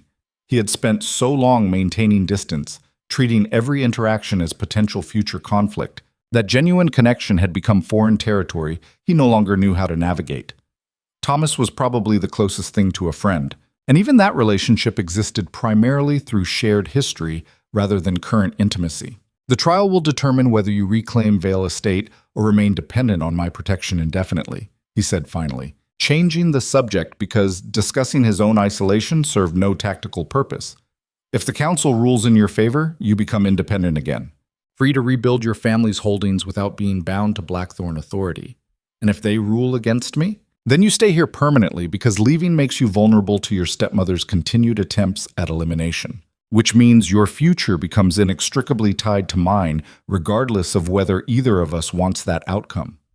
Seraphina smiled slightly. You say that like it would be a terrible burden. It would complicate things. Kadrick met her eyes directly. You are intelligent enough to be useful and stubborn enough to be occasionally difficult. Those qualities make you either a valuable ally or a dangerous liability, depending on circumstances. Which am I currently? I have not decided yet. He said it with complete honesty. You have proven yourself capable of surviving situations that would have broken softer people. But survival and usefulness are different measurements. The question is what you do with continued survival once your immediate threats are neutralized. I rebuild Vale Estate into something that does not collapse the moment I stop paying attention to it. Seraphina's voice hardened slightly. My father spent 40 years building stability and prosperity. My stepmother destroyed most of it in 3. I intend to spend however long it takes restoring what was lost and ensuring it never happens again. Ambitious, possibly futile given how quickly institutions collapse when the person maintaining them dies or loses power. Then I make myself powerful enough that losing power becomes impossible. She smiled without warmth. You are not the only person capable of learning that mercy is luxury survival cannot afford. The capital emerged through morning mist on the 4th day, a sprawling monument to wealth built on the backs of people who would never see the inside of buildings they constructed. Kadrick had always found capitals depressing, concentrated displays of inequality wrapped in architectural grandeur designed to make subjugation appear natural rather than enforced. They entered through gates guarded by royal soldiers who watched Blackthorne banners with thinly veiled hostility. Word had clearly spread about the trial's true nature, and the military forces protecting the capital understood they might be called on to enforce whatever verdict the Grand Council issued. The council chambers occupied the city's central plaza, marble columns and gold leaf decoration that probably cost more than feeding the entire outer districts for a year. Nobles gathered on the steps, clusters of expensive fabric and inherited jewelry, all watching Kadrick's arrival with expressions ranging from fear to fury to calculation. He dismounted with deliberate calm, then personally assisted Seraphina from the carriage despite Marcus being closer. Let them see him treating her with respect. Let them wonder about the true nature of their relationship. Let the rumors spread that Blackthorne's brutality did not extend to people who earned his protection. Lady Morwen stood near the entrance surrounded by supporters, her face a mask of righteous indignation that probably looked convincing to people who did not know better. Celestine hovered beside her, playing the concerned sister despite having tried to kill Seraphina herself. When their eyes met across the plaza, Seraphina did not look away, did not flinch, just stared at the woman who had pushed her off a cliff with the kind of cold fury that promised eventual reckoning. Lady Morwen noticed, and her mask slipped for just a moment, fear flickering across her features before she controlled it. She understood then what Caedric had known for weeks. This trial would not save her. It would simply delay the inevitable. Inside the council chambers, 12 noble houses sat in judgment, while King Aldric occupied the throne at Room's head, looking like he would rather be anywhere else. The king was not a strong man, not a particularly wise man, just someone who inherited a title and spent his reign trying desperately not to make decisions that would cost him support. Lord Chancellor Weston stood to present charges, his voice echoing off marble as he detailed the accusations against Lady Morwen with barely concealed reluctance. Attempted murder, inheritance fraud, systematic abuse of a minor noble under her guardianship, and corruption of legal proceedings through bribery and political manipulation. The accusations hung in the air like smoke, while assembled nobles shifted uncomfortably, none wanting to be the first to speak, because speaking meant taking a position they could not easily abandon later. Finally, Lady Morwen stood, her voice shaking with what she wanted people to believe was outrage but Caedric recognized as fear barely contained. These accusations are fantasy constructed by a disturbed young woman and enabled by Duke Harrow's desire to seize Vale lands through manipulation and intimidation. My stepdaughter has spent 3 years making increasingly wild claims about stolen inheritances and attempted murder while refusing to accept that her father's will was filed properly and legally. She turned to face Seraphina directly. I loved you like my own daughter, mourned with you when your father died, protected you when grief made you unstable and prone to delusion. And you repay that compassion by inventing lies and running to Valadorn's most dangerous man to give those lies the appearance of credibility. Seraphina rose from her seat with the kind of controlled grace that suggested she had been preparing for this moment for 3 years. Then explain the bruises on my face and arms.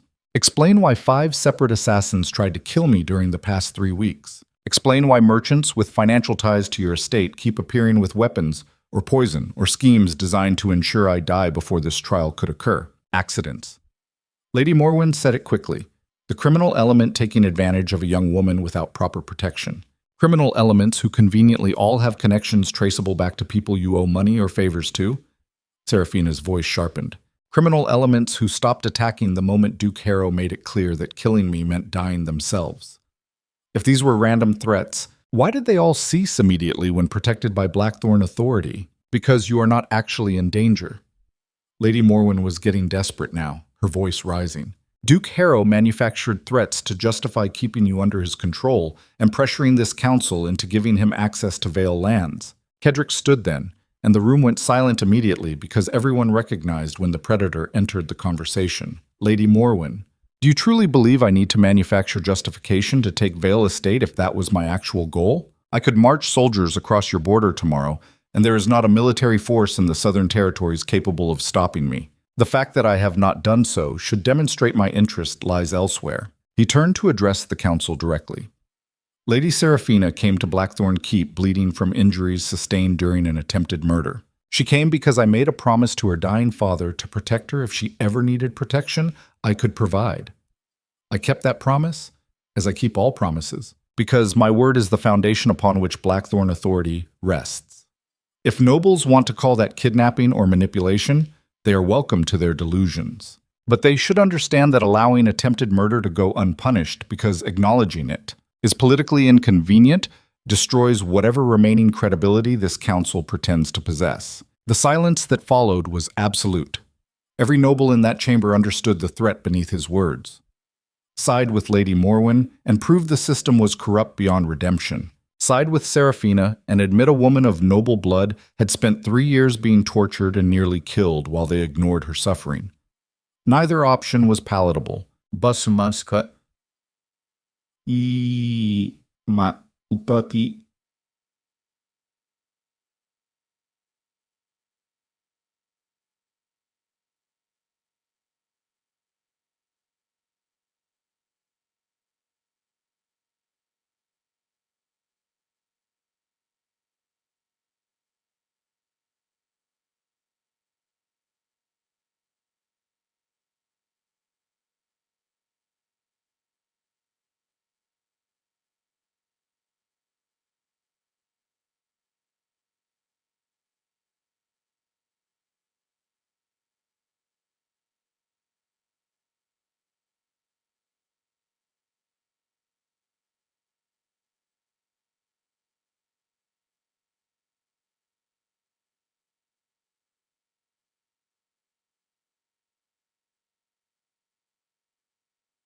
King Aldrich finally spoke, his voice carrying none of the authority a king should possess.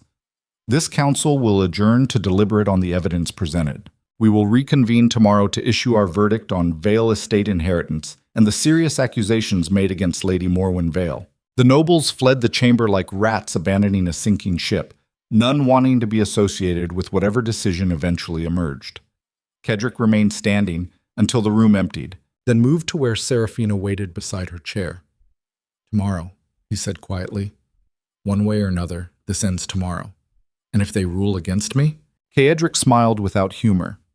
"Then I stop pretending to respect institutions that exist only to protect themselves, and we take Vale Estate through means they cannot legislate against." Outside the chamber, Thomas appeared with news written across his face in expressions Cedric had learned to read decades ago.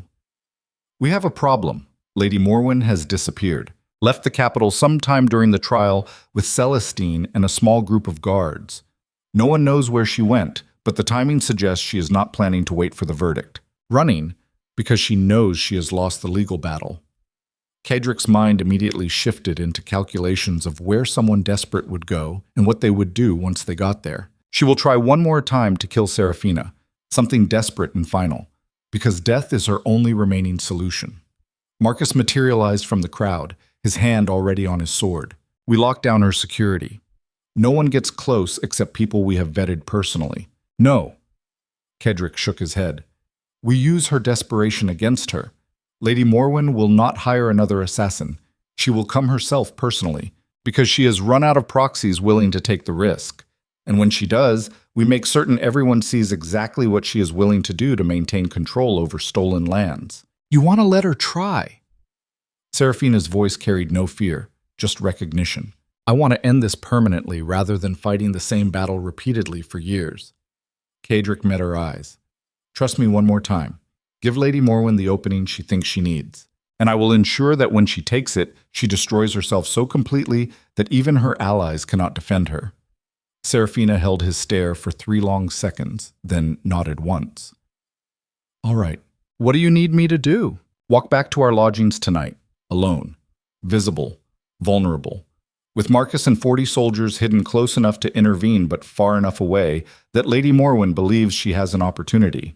And if your timing is off, if she reaches me before your soldiers can stop her, then I will kill her myself," Cedric said simply, "and explain to the Grand Council tomorrow why their failure to render justice forced me to deliver it personally." The trap was set with the kind of brutal simplicity that Cedric had learned over years of understanding that complex plans failed while simple ones merely required commitment. Seraphina walked through the capital's evening streets alone, her path taking her through districts where lighting was poor and witnesses were few. Anyone watching would believe her foolish or desperate or simply exhausted enough not to care about danger. Cedric followed from a rooftop 4 buildings away, watching through the darkness, while Marcus and his soldiers maintained perimeter positions that would collapse inward the moment threat materialized. They did not have to wait long. Lady Morwen emerged from a side street with Celestine and 3 hired guards, her face twisted with rage and desperation that had finally consumed whatever careful control she once possessed. She moved towards Seraphina with a knife drawn, no longer trying to make the death look like accident or random violence, just planning to kill and then flee the capital before consequences could reach her. Seraphina heard her coming, turned, and stood absolutely still, not frozen with fear, just waiting with this kind of patience that suggested she trusted the trap more than Lady Morwen feared the consequences. "You should have died on those cliffs," Lady Morwen hissed, closing the distance with knife raised. "Should have disappeared quietly and let me keep what I earned through 3 years of careful planning. You earned nothing." Seraphina's voice came clear and cold. "My father built Vale Estate. You just stole it while pretending grief gave you rights to his legacy." Lady Morwen lunged and Marcus exploded from the shadows faster than thought, his sword intercepting her wrist and disarming her in a motion so smooth it looked choreographed. The 3 hired guards reached for weapons but found themselves surrounded by 40 Blackthorne soldiers who appeared from darkness, like manifestations of violence given form. Celestine tried to run and made it exactly 3 steps before a soldier tackled her to the cobblestones. And Cedric descended from the rooftop with the kind of controlled aggression that made people understand why battlefield legends built around his name. He walked toward Lady Morwen with absolute calm while she sprawled disarmed and helpless on the ground, her knife clattering away into the gutter where it belonged. Lady Morwen Vale, his voice carried through the street, drawing witnesses from buildings and alleys because people always gathered when predators revealed themselves. You have just attempted murder in front of 40 witnesses. Not hired assassination, not plausible accident. Just personal violence driven by desperation to silence someone who threatened your control over stolen property. He knelt beside her, close enough that only she could hear his next words. This is what happens when soft people try to play brutal games. They lack the discipline to see it through to the end, lack the courage to commit fully, or the wisdom to know when they have already lost. You spent 3 years trying to destroy a girl who survived your every attempt, and then walked through a storm to demand justice from the one man in this kingdom who actually delivers it. Kadric stood, raising his voice so the growing crowd could hear. Tomorrow the Grand Council will rule on Vale estate inheritance. But tonight, everyone here has witnessed Lady Morwen Vale attempting to murder her stepdaughter personally. No accusations, no legal arguments, just the absolute clarity of a woman so desperate to maintain power that she was willing to kill a girl she claimed to love like a daughter. He turned to Marcus. Take them into custody. Lady Morwen and Celestine Vale are charged with attempted murder, inheritance fraud, and corruption. The hired guards can be released after questioning since they were simply following orders. As Blackthorne soldiers dragged the women away, Seraphina stood in the street breathing slowly, processing what had just happened. Kedrick moved to stand beside her, close enough that their shoulders nearly touched. It is over now. His voice carried only to her. Your stepmother destroyed herself publicly. The council has no choice tomorrow except to rule in your favor, because doing otherwise means defending someone everyone just watched try to commit murder. Seraphina nodded slowly. Thank you for keeping your promise, for not letting her win. I keep all my promises. Kadric said it simply, whether people want me to or not. They walked back to their lodgings through streets that had gone silent with shock, and neither spoke because there was nothing left to say. Tomorrow would bring official vindication, legal restoration of Vale estate to its rightful heir, formal condemnation of Lady Morwen and everything she represented. But tonight, standing in the aftermath of violence barely prevented, Kadric understood something he had been avoiding for 3 weeks. Seraphina Vale was not just a promise kept or a strategic asset secured. She was becoming the first person in years he could not maintain proper emotional distance from. And that terrified him more than any threat the Grand Council could manufacture, because promises could be kept through discipline and power. But caring about someone, actually caring whether they lived or died beyond tactical considerations, that was vulnerability he had sworn never to allow again. And tomorrow, when the trial concluded and Seraphina reclaimed her inheritance, she would leave Blackthorne protection and return to Vale Estate to rebuild what her stepmother destroyed. She would no longer need him, no longer be bound by gratitude or necessity or the promise that brought them together. And Caedric would return to Blackthorne Keep alone, having kept his word but lost something he had not realized he valued until it was already slipping away. Beyond his ability to hold through force or authority or any of the tools he had spent his life mastering. The council ruled in her favor the next morning, exactly as Caedric predicted. Vale Estate restored to Seraphina with full authority and explicit condemnation of Lady Morwen's 3-year theft. Justice delivered because refusing it after public attempted murder would have destroyed whatever legitimacy the aristocracy still claimed. But justice felt hollow watching Seraphina prepare to leave Blackthorne protection and return to lands that would consume all her time and energy rebuilding what had been lost. She thanked him formally, promised continued alliance between their houses, offered everything except the one thing he realized he wanted, a reason for her to stay. And Caedric, who had spent 15 years becoming harder than everyone trying to destroy him, discovered that the armor he built so carefully had one weakness he never anticipated. Not violence or political maneuvering or military threat, just the possibility that keeping his promises would cost him the only person who understood what those promises actually meant. Seraphina left Blackthorne Keep on a morning that felt like every other morning, which was precisely what made it unbearable. She rode out with an escort of 20 Blackthorne soldiers Marcus had personally selected, supplies enough for the 3-day journey to Vale Estate, and a formal alliance document bearing Caedric's seal promising continued cooperation between their houses. Everything proper, everything correct, everything feeling like ash in Caedric's mouth as he watched her disappear through the gates. He stood on the battlements long after the dust settled, telling himself this was the natural conclusion of a promise kept. She reclaimed her inheritance. He maintained his reputation for honoring oaths. The strategic alliance between Blackthorne and Vale would benefit both territories for years to come. All outcomes aligned perfectly with his interests.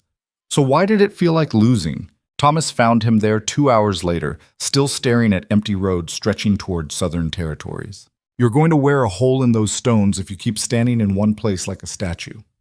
Kedrick did not turn. She's gone. Yes, because you gave her back everything her stepmother stole and kept your word to her father. That was the entire point of the past month.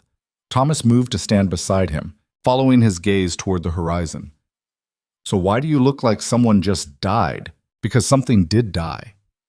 The admission came harder than Kedrick expected. For 3 weeks I had a reason to care about something beyond survival and power maintenance. Someone who understood what I actually am and did not require me to pretend otherwise. And now she is rebuilding Vale Estate, and I am back here alone with nothing changed except I know exactly what I am missing. You could go after her. Thomas said it carefully, like approaching a wounded animal. Tell her you want more than strategic alliance. And say what exactly? That the Duke of Blackthorne, who spent 15 years becoming harder than everyone trying to destroy him, discovered he is capable of caring about someone beyond tactical value? That sounds pathetic even in my own head. Kedrick finally turned away from the battlements. She has what she came for. Pursuing anything else would make me look weak and desperate, or it would make you look human. Thomas's voice carried weight. You have spent so long building armor that protects you from everything that you forgot. Some things are worth being vulnerable for. Nothing is worth vulnerability in a world that punishes it immediately. Kedrick moved toward the stairs. She made the right choice leaving. Vale Estate needs rebuilding, and I have a kingdom full of nobles who will interpret her departure as proof they can resume trying to destroy me without collateral complications. He descended into the keep's stone corridors, leaving Thomas on the battlements because continuing that conversation served no purpose beyond making the emptiness more obvious. The next 3 days passed in the kind of focused work that usually provided distraction from inconvenient emotions. Border disputes requiring resolution. Military contracts needing renewal.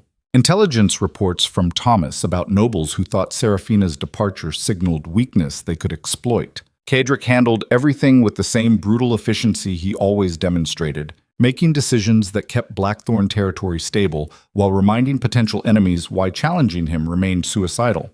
But the work felt hollow in ways it never had before, mechanical rather than purposeful, like he was maintaining an empire he no longer remembered why he built. On the 4th day after Seraphina's departure, Marcus brought news that shattered the careful distance Kedrick had been constructing. We have a problem. Vale Estate was attacked last night. Full military assault. At least 200 soldiers. Professional operation rather than bandit raid. Lady Seraphina's escort managed to get her inside the manor before the assault began. But they are besieged with insufficient forces to hold longer than a few days. Kedrick's mind immediately shifted into combat calculations. Who is attacking? That is the interesting part. Marcus's expression suggested complications. The banners belong to House Corvain, but intelligence indicates Lord Chancellor Weston provided funding and logistical support.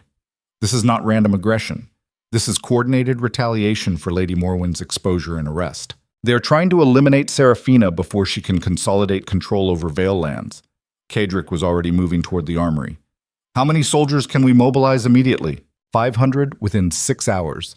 Another 300 by tomorrow morning if we pull garrison forces from northern posts. Mobilize all of them. Send fast riders ahead to tell Lady Seraphina reinforcements are coming. And Marcus, tell the men this is not a border skirmish or defensive operation. This is total war against anyone stupid enough to attack someone under my protection. No prisoners, no mercy. Just absolute destruction delivered quickly enough that other houses understand what happens when they mistake my tolerance for weakness. Marcus nodded and disappeared to organize the response, while Kedrick armed himself with the kind of methodical focus that preceded violence. Sword, knife, light armor designed for mobility rather than full protection, because he intended to be in the fighting personally rather than commanding from safe distance. Thomas appeared as Kedrick was strapping on his sword belt. You are going yourself. Of course I am going myself. Someone just declared war on a house under Blackthorne protection. That requires personal response. This is not about protection or alliance obligations. Thomas watched him with the uncomfortable perception of someone who had known Caedric too long to accept surface explanations. This is about the fact that Lady Seraphina is in danger, and you cannot tolerate that. Call it whatever makes you comfortable. Caedric checked his weapons with hands that remained perfectly steady, despite the fury building in his chest. The result is the same. House Corvain and Lord Chancellor Weston just made a mistake that will cost them everything they value. You're going to expose yourself on a battlefield to save a woman you claimed was just a strategic asset. That is not calculation, Caedric. That is emotion, and emotion gets people killed. Then I will die keeping my word rather than survive breaking it. Caedric met Thomas's stare directly. You think I do not understand the risk? You think I am unaware that riding into combat personally gives my enemies exactly the opportunity they have been waiting for? I know all of that, Thomas. And I am going anyway because the alternative is letting her die while I hide behind careful strategy, and that is not something I can do anymore. Thomas was quiet for a long moment. When did you fall in love with her? The question hit harder than Caedric expected, forcing him to confront something he had been avoiding since the moment Seraphina walked into his study, bleeding and demanding he honor a promise. I do not know. Maybe when she survived being pushed off a cliff and chose to fight back instead of accepting victimhood. Maybe when she stood before a crowd and told truth that could have gotten her killed. Or maybe it was watching her leave and realizing that keeping my word cost me the only person I wanted to break it for. He moved toward the door. Assemble the soldiers. We ride within the hour. The journey to Vale Estate took 2 days of brutal forced march that would have killed softer men. Caedric pushed his soldiers hard because every hour delayed meant more time for House Corvain to break through Vale defenses and finish what Lady Morwen started. They traveled through territories that became progressively more hostile, border regions where Blackthorne authority existed more through reputation than actual control. On the second day, scouts returned with intelligence that made the situation significantly worse. House Corvain's assault force had been reinforced, now closer to 400 soldiers surrounding Vale Manor, with siege equipment being constructed to breach the walls within days rather than weeks. More concerning, Lord Chancellor Weston himself had arrived to personally oversee the operation, bringing with him legal documents claiming Vale Estate reverted to Crown control following Lady Morwen's arrest, and that Lady Seraphina's occupation was illegal seizure of royal property. It was clever in the way desperate men became clever when cornered. If Weston could eliminate Seraphina and claim legal authority, he reframed the entire situation from murder to law enforcement. Any Blackthorne intervention became rebellion against Crown authority rather than defense of Allied territory. Marcus rode beside Caedric, his face grim. This is a trap. Weston knows you will come for her. He is counting on it.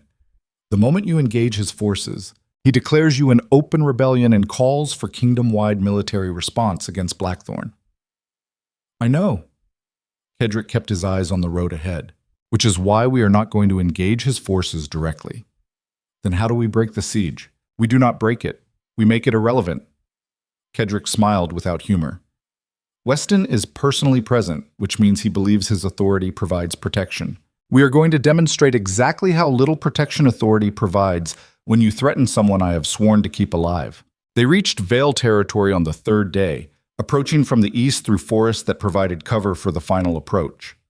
Caedric split his forces, sending the bulk of soldiers to establish positions surrounding House Corvain's siege lines while he took 50 hand-picked fighters. On a direct infiltration route Marcus identified through old smuggling paths that apparently connected to Vale Manor's wine cellars, the infiltration team moved through darkness with the kind of disciplined silence that came from years of operating in hostile territory. No talking.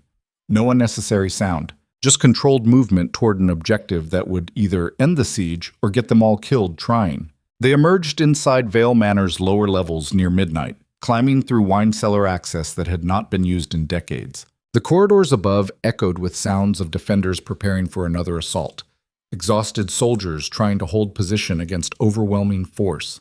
Caedric found Seraphina in what had been her father's study, surrounded by maps and intelligence reports, looking like she had not slept since the siege began. Her face was streaked with dirt and exhaustion, but her eyes remained sharp as she looked up to find him standing in the doorway. For 3 seconds, neither moved, the weight of everything unsaid filling the space between them like smoke. Then Seraphina stood slowly, her voice barely above a whisper.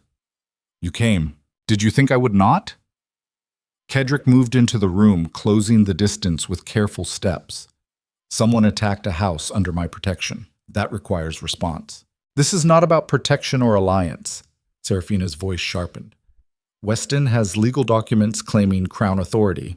Coming here makes you a rebel against the kingdom itself. You are risking everything you built for 3 weeks of keeping a promise to a dead man. I am risking everything because the alternative is letting you die while I calculate strategic advantage from safe distance. Kedrick stopped close enough to see the bruises forming under her eyes from exhaustion. And I discovered recently that some things matter more than strategic advantage. Before she could respond, Marcus appeared in the doorway. We have a more immediate problem. One of the defenders just surrendered to Corvain forces and revealed our infiltration route. Weston knows you are here personally, and he is moving to seal the manor before you can escape. The trap just became significantly tighter. Kedrick felt the situation crystallize with brutal clarity. Weston had been counting on exactly this response, gambling that Kedrick would risk personal exposure to save Seraphina. Now he was surrounded inside a besieged manor with insufficient forces to fight through 400 soldiers, and Weston could claim legal authority for whatever happened next. Perfect tactical disaster wrapped in emotional vulnerability he had sworn never to allow. How long before they breached the manor? Kedrick kept his voice level despite understanding the severity. Hours. Maybe less if they concentrate force on the infiltration point we used. Marcus's expression remained carefully neutral. We can try fighting through, but casualties would be catastrophic, and success is not guaranteed. Then we do not fight through. Kedrick turned to Seraphina. Where would your father have hidden the original inheritance documents? The revised will that disappeared before it could be filed? Seraphina blinked, thrown by the sudden subject change. I have spent 3 years searching everywhere. If they still exist, they are hidden too well for me to find, but not too well for someone who understood your father's mind. Kedrick moved to the desk, studying papers scattered across its surface. Edmund Vale was careful, methodical. He would not have trusted something that important to a single hiding place that could be discovered and destroyed. He would have created redundancy, multiple copies stored in locations only someone who truly understood him could identify. What are you suggesting? That we stop playing Weston's game and create our own? Kedrick met her eyes directly. If we can produce the original inheritance documents proving your legal claim beyond any dispute, Weston's crown authority argument collapses. He becomes the aggressor attacking legitimate noble succession, and I become the defender of legal order rather than a rebel. Even if we find them, that does not change the 400 soldiers surrounding this manor. Seraphina gestured toward the windows where torchlight from siege camps reflected off stone walls. Weston will not withdraw just because we wave paperwork at him. No. But it changes the political calculation for every noble house watching this situation. Right now, they can stay neutral because the legal status is ambiguous. Produce undeniable proof of your inheritance, and neutrality becomes complicity with Weston's illegal aggression. Some of those houses will break away from supporting him rather than be associated with obvious corruption. It is a significant gamble, Marcus said quietly, based on the assumption that nobles care more about appearance of legitimacy than protecting one of their own. They do not care about legitimacy. Kedrick started searching through the study with methodical intensity. They care about self-preservation, and being associated with Weston's obvious power grab threatens their own security if he wins and decides their territories look appealing next. Fear of precedent will do more to break his coalition than any moral argument about justice. For the next 2 hours, they tore through Edmund Vale's study, searching for hiding places that might contain documents hidden 3 years earlier.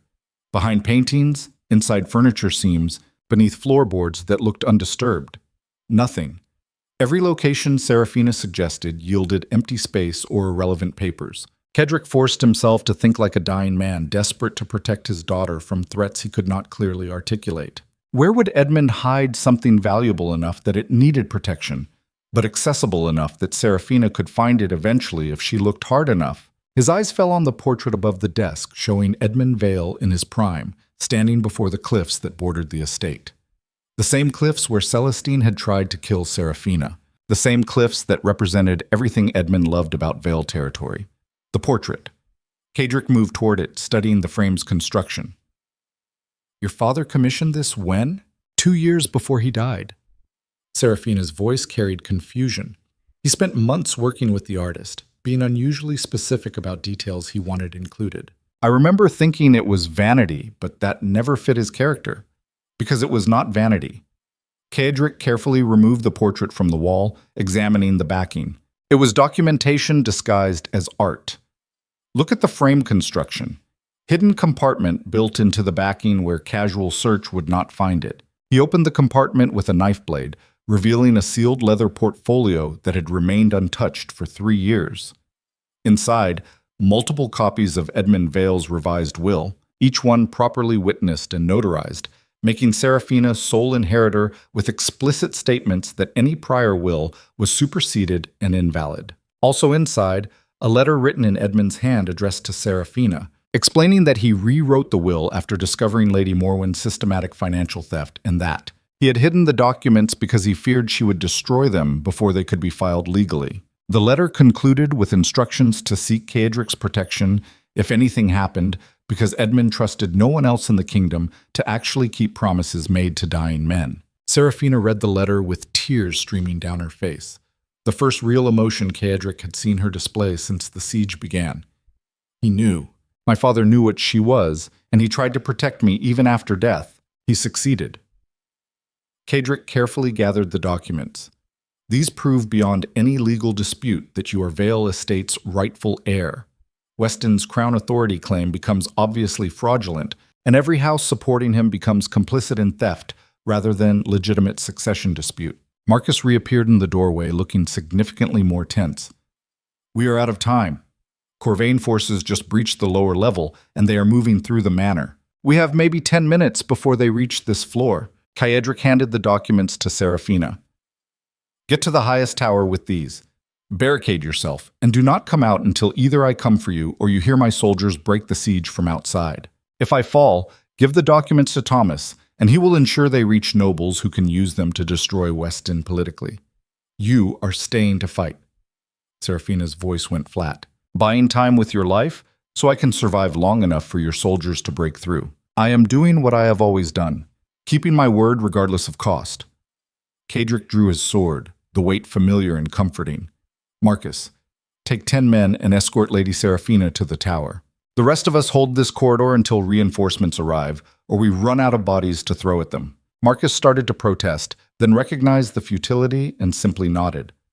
Do not die stupidly, Cedric. I would hate to tell Thomas you got yourself killed over a woman after 15 years of avoiding that exact mistake. Tell Thomas I died keeping a promise. That should satisfy his sense of poetic justice. Cedric positioned himself at the corridor entrance where the fighting would be most concentrated. Now go. Every second you waste arguing is a second closer to Corvain soldiers reaching us. Seraphina did not move immediately. Instead, she crossed the distance between them and pulled Cedric into a kiss that tasted like desperation and fury, and 3 weeks of pretending neither of them felt anything beyond strategic alliance. When they separated, her eyes blazed with the same cold fire that had walked through a storm to demand his protection. If you die fighting for me, I will burn Weston's entire house to ashes and dance on the ruins. That is not grief or romance. That is a promise. Good. Cedric smiled without warmth. Then we both understand the value of keeping them. Marcus dragged her away physically while Corvain's soldiers poured up the stairs like a flood of violence wearing armor. Cedric met them at the corridor entrance with the kind of brutal efficiency that came from decades of understanding that survival in combat was mathematics more than courage. Keep moving. Conserve energy, make every strike count because stamina mattered more than individual skill when outnumbered 40-1. The first 3 soldiers died before they understood what they were fighting, Cedric's blade moving through their defense like water through cracks in stone. The 4th managed to block once before the return strike opened his throat. The 5th lasted 2 exchanges before dying on a thrust that pierced through his lung with surgical precision. Behind Cedric, the remaining 40 Blackthorne soldiers formed a disciplined line that turned the corridor into a meat grinder. Corvain forces had numbers, but Blackthorne had training and the kind of cold focus that came from serving a duke who expected excellence or accepted death but tolerated nothing between those extremes. The fighting dissolved into the repetitive violence of siege warfare. Attack, defend, kill, repeat.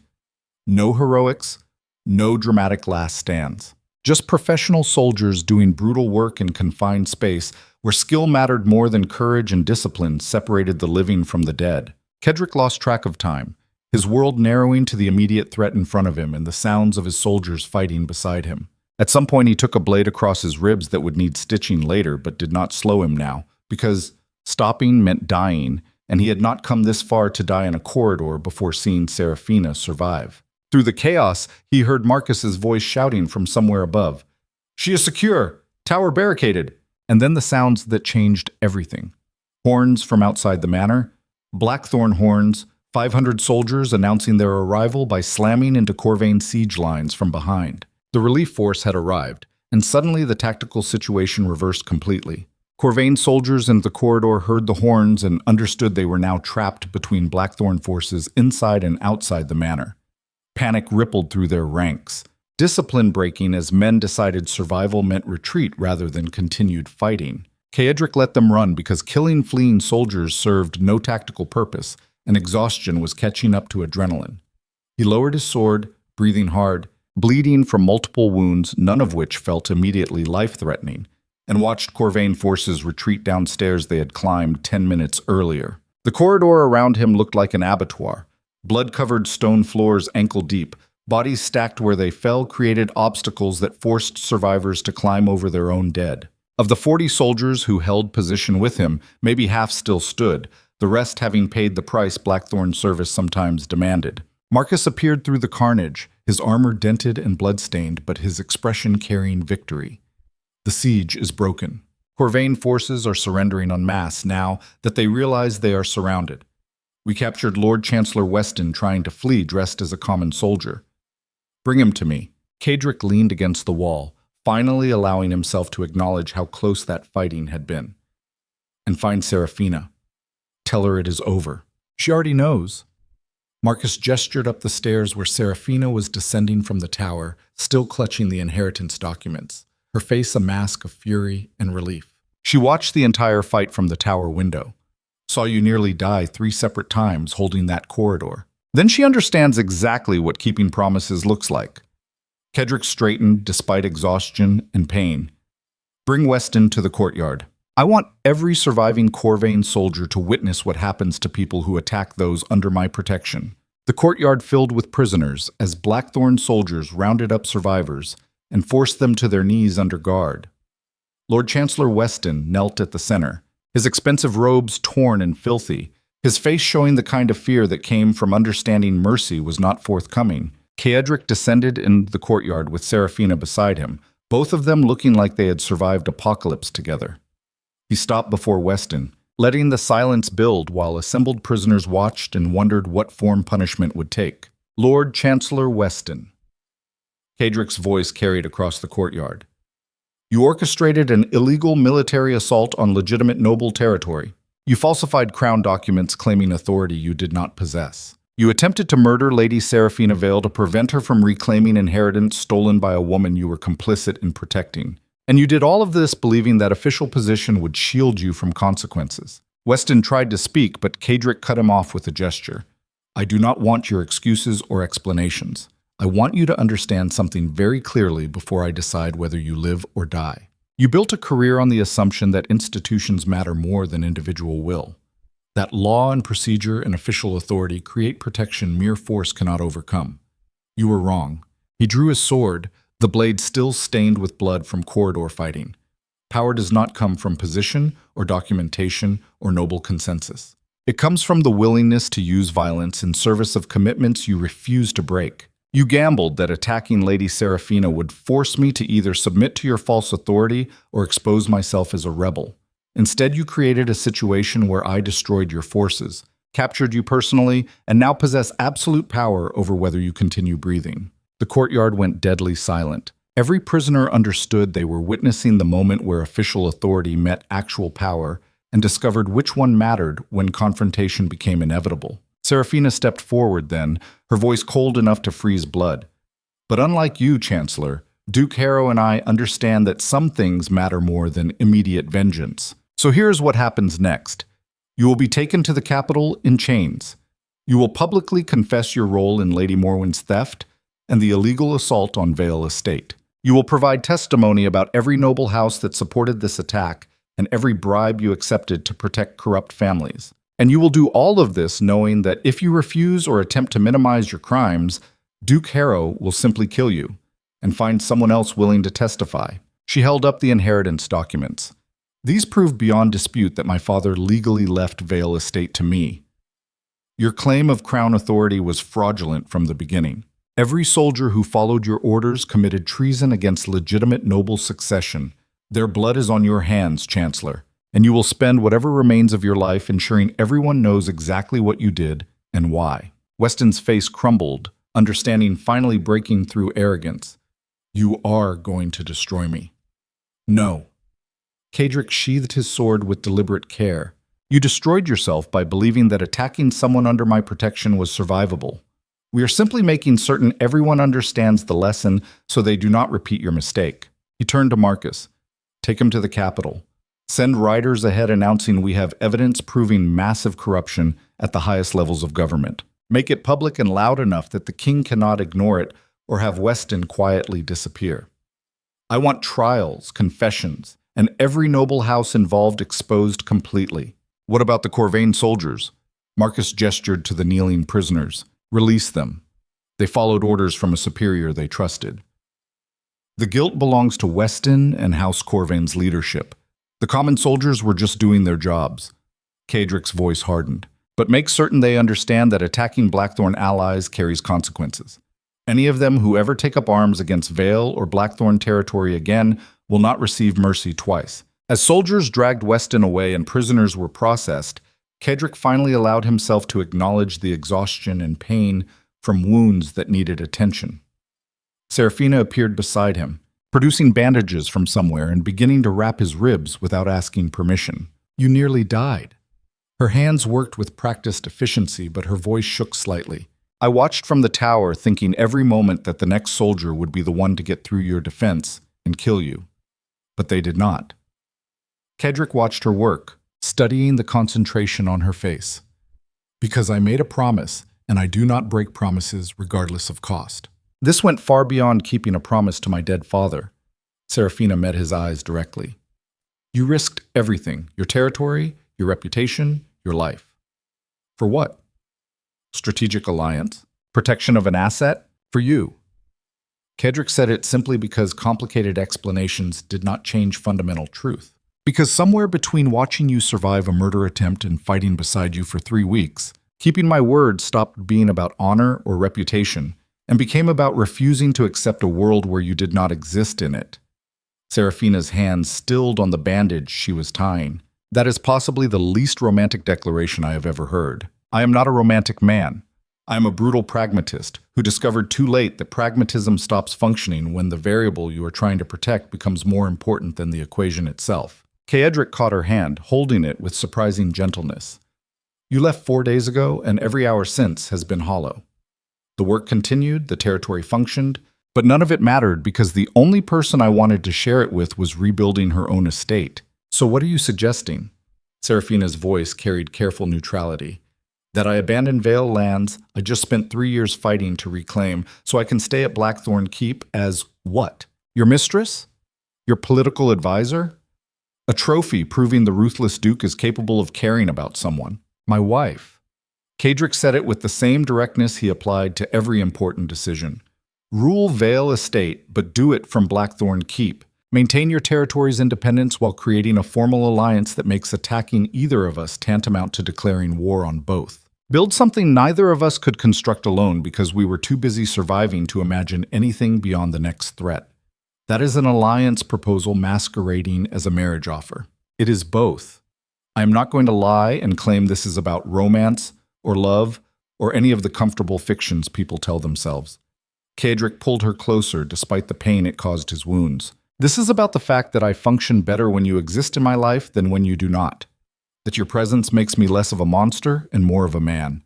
That I would rather face whatever comes next beside you than continue alone pretending isolation is strength. Seraphina stared at him for a long moment, and Cadric recognized the calculation happening behind her eyes.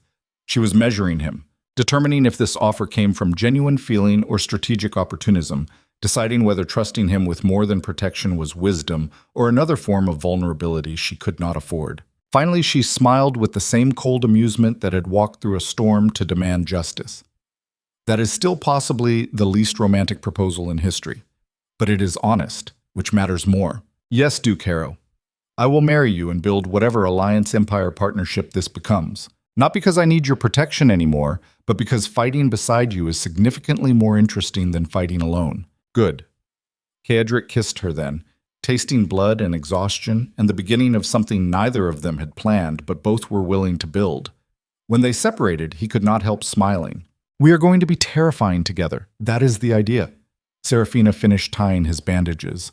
Now go let the physician stitch you properly before you bleed out from wounds. You are too stubborn to acknowledge hurt. The aftermath took weeks to fully resolve.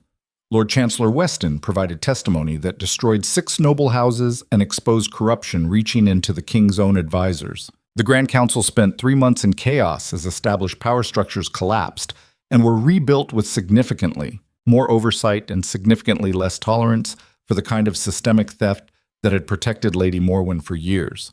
House Corvan lost all lands and titles, their leadership executed for treason, and their common soldiers absorbed into other houses that needed military strength. The king himself narrowly avoided being implicated in the worst of the corruption, mostly because Ceadric made it clear that destroying the crown entirely would destabilize the kingdom beyond his ability to control.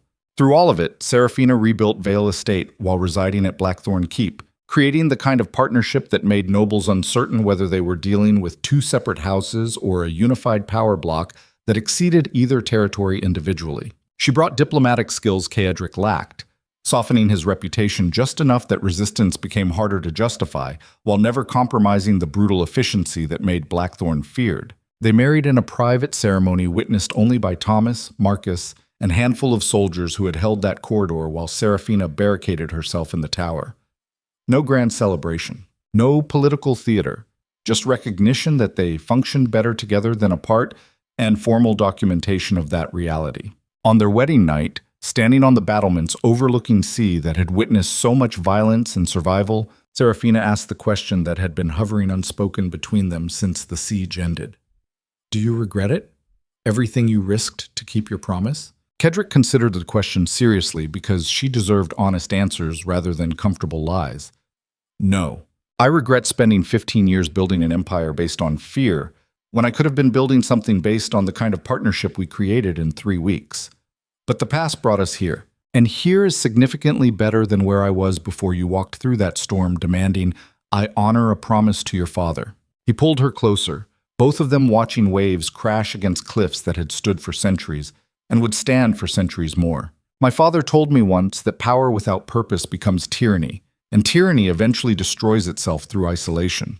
I did not understand what he meant until I watched you leave and realized I had built an empire with no one to share it with who understood what that empire actually cost.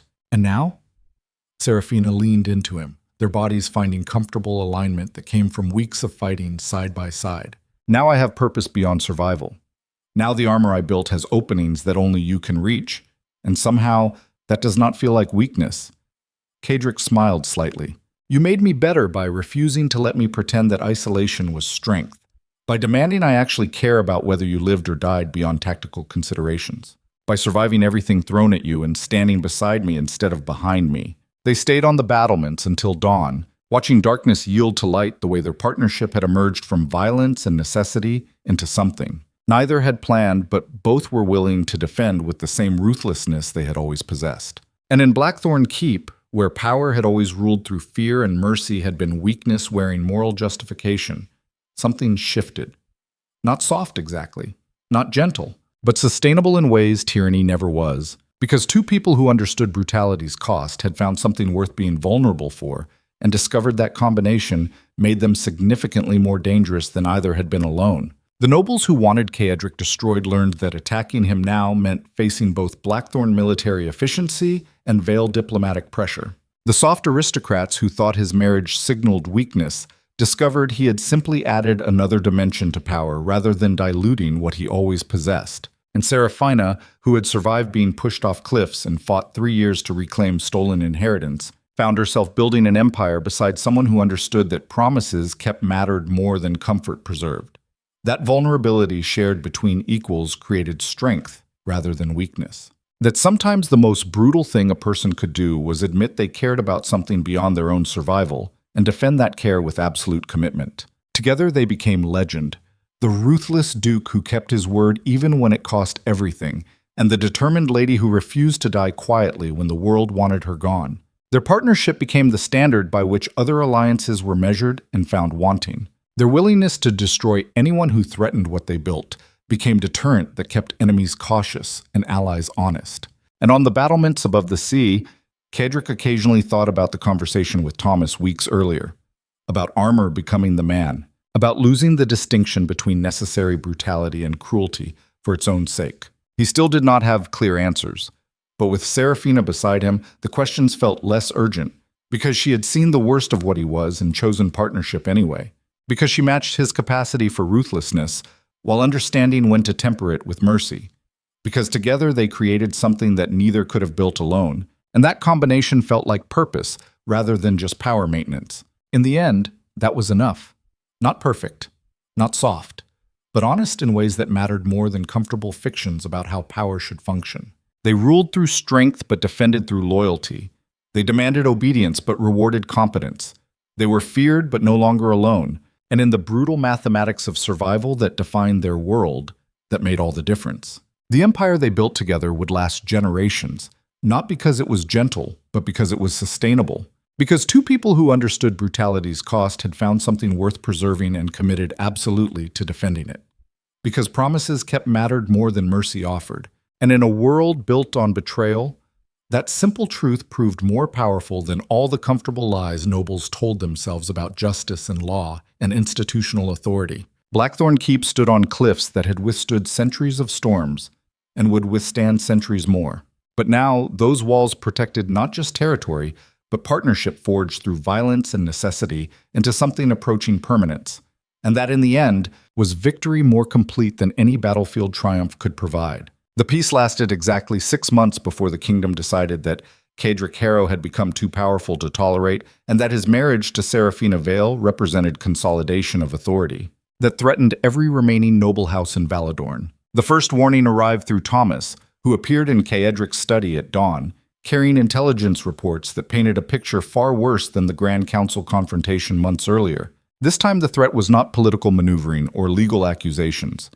This time 8 major houses had formed a military coalition with single-stated purpose: complete destruction of Blackthorne and Vale territories before their combined power became insurmountable. Cedric read the reports twice, his face remaining impassive while his mind calculated odds that looked catastrophic regardless of how he approached the mathematics. 8 houses meant roughly 12,000 soldiers, professional forces commanded by men who had spent months planning coordinated assault specifically designed to counter Blackthorne's traditional defensive advantages. They are coming for the keep itself. Thomas pointed to maps showing troop movements converging from multiple directions, not raiding border territories or testing defenses. Full military invasion aimed at destroying the fortress and everyone inside it. They have siege equipment, supply lines established through territories we thought were neutral, and backing from King Aldrich himself, who apparently decided you represent greater threat than the corruption you exposed. When? Cedric kept his voice level despite understanding the severity. 2 weeks, maybe 3 if weather slows their advance. But they are committed, Cedric. This is not posturing or intimidation.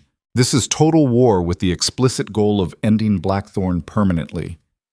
Seraphina entered the study having clearly heard enough through the door to understand the situation. How many soldiers can we mobilize? 4,000 between Blackthorne and Vale forces combined. Marcus appeared behind her, his expression grim. Against 12,000 professional troops with siege capability, those numbers are insufficient for anything except dying slowly while they breach the walls. The study went silent as everyone processed the tactical reality. Blackthorne Keep had never fallen because it had never faced coordinated assault from multiple major houses simultaneously. The cliffs provided natural defense on 3 sides, but the 4th side was vulnerable to sustained siege warfare if attackers possessed sufficient numbers and equipment to maintain pressure. And this coalition possessed both in abundance specifically because they had studied Blackthorne defenses for months, and identified every weakness Kaedric thought was adequately protected. We evacuate. Seraphina said it firmly. Abandon the keep, retreat to defensible positions in the interior territories, wage guerrilla campaign that bleeds them until they lose political will to continue, that buys time but surrenders the strategic foundation our authority rests on. Kaedric turned to face her directly. Blackthorne Keep has stood for 3 centuries as proof that this house cannot be conquered. Abandon it, and we become just another displaced noble family running from forces we cannot defeat. Every ally we have will reconsider their loyalty when they see we fled rather than fought. So we stay and die defending stone walls? Seraphina's voice sharpened. That is pride masquerading as strategy. Dead rulers do not maintain empires regardless of how impressive their final stands look in history books.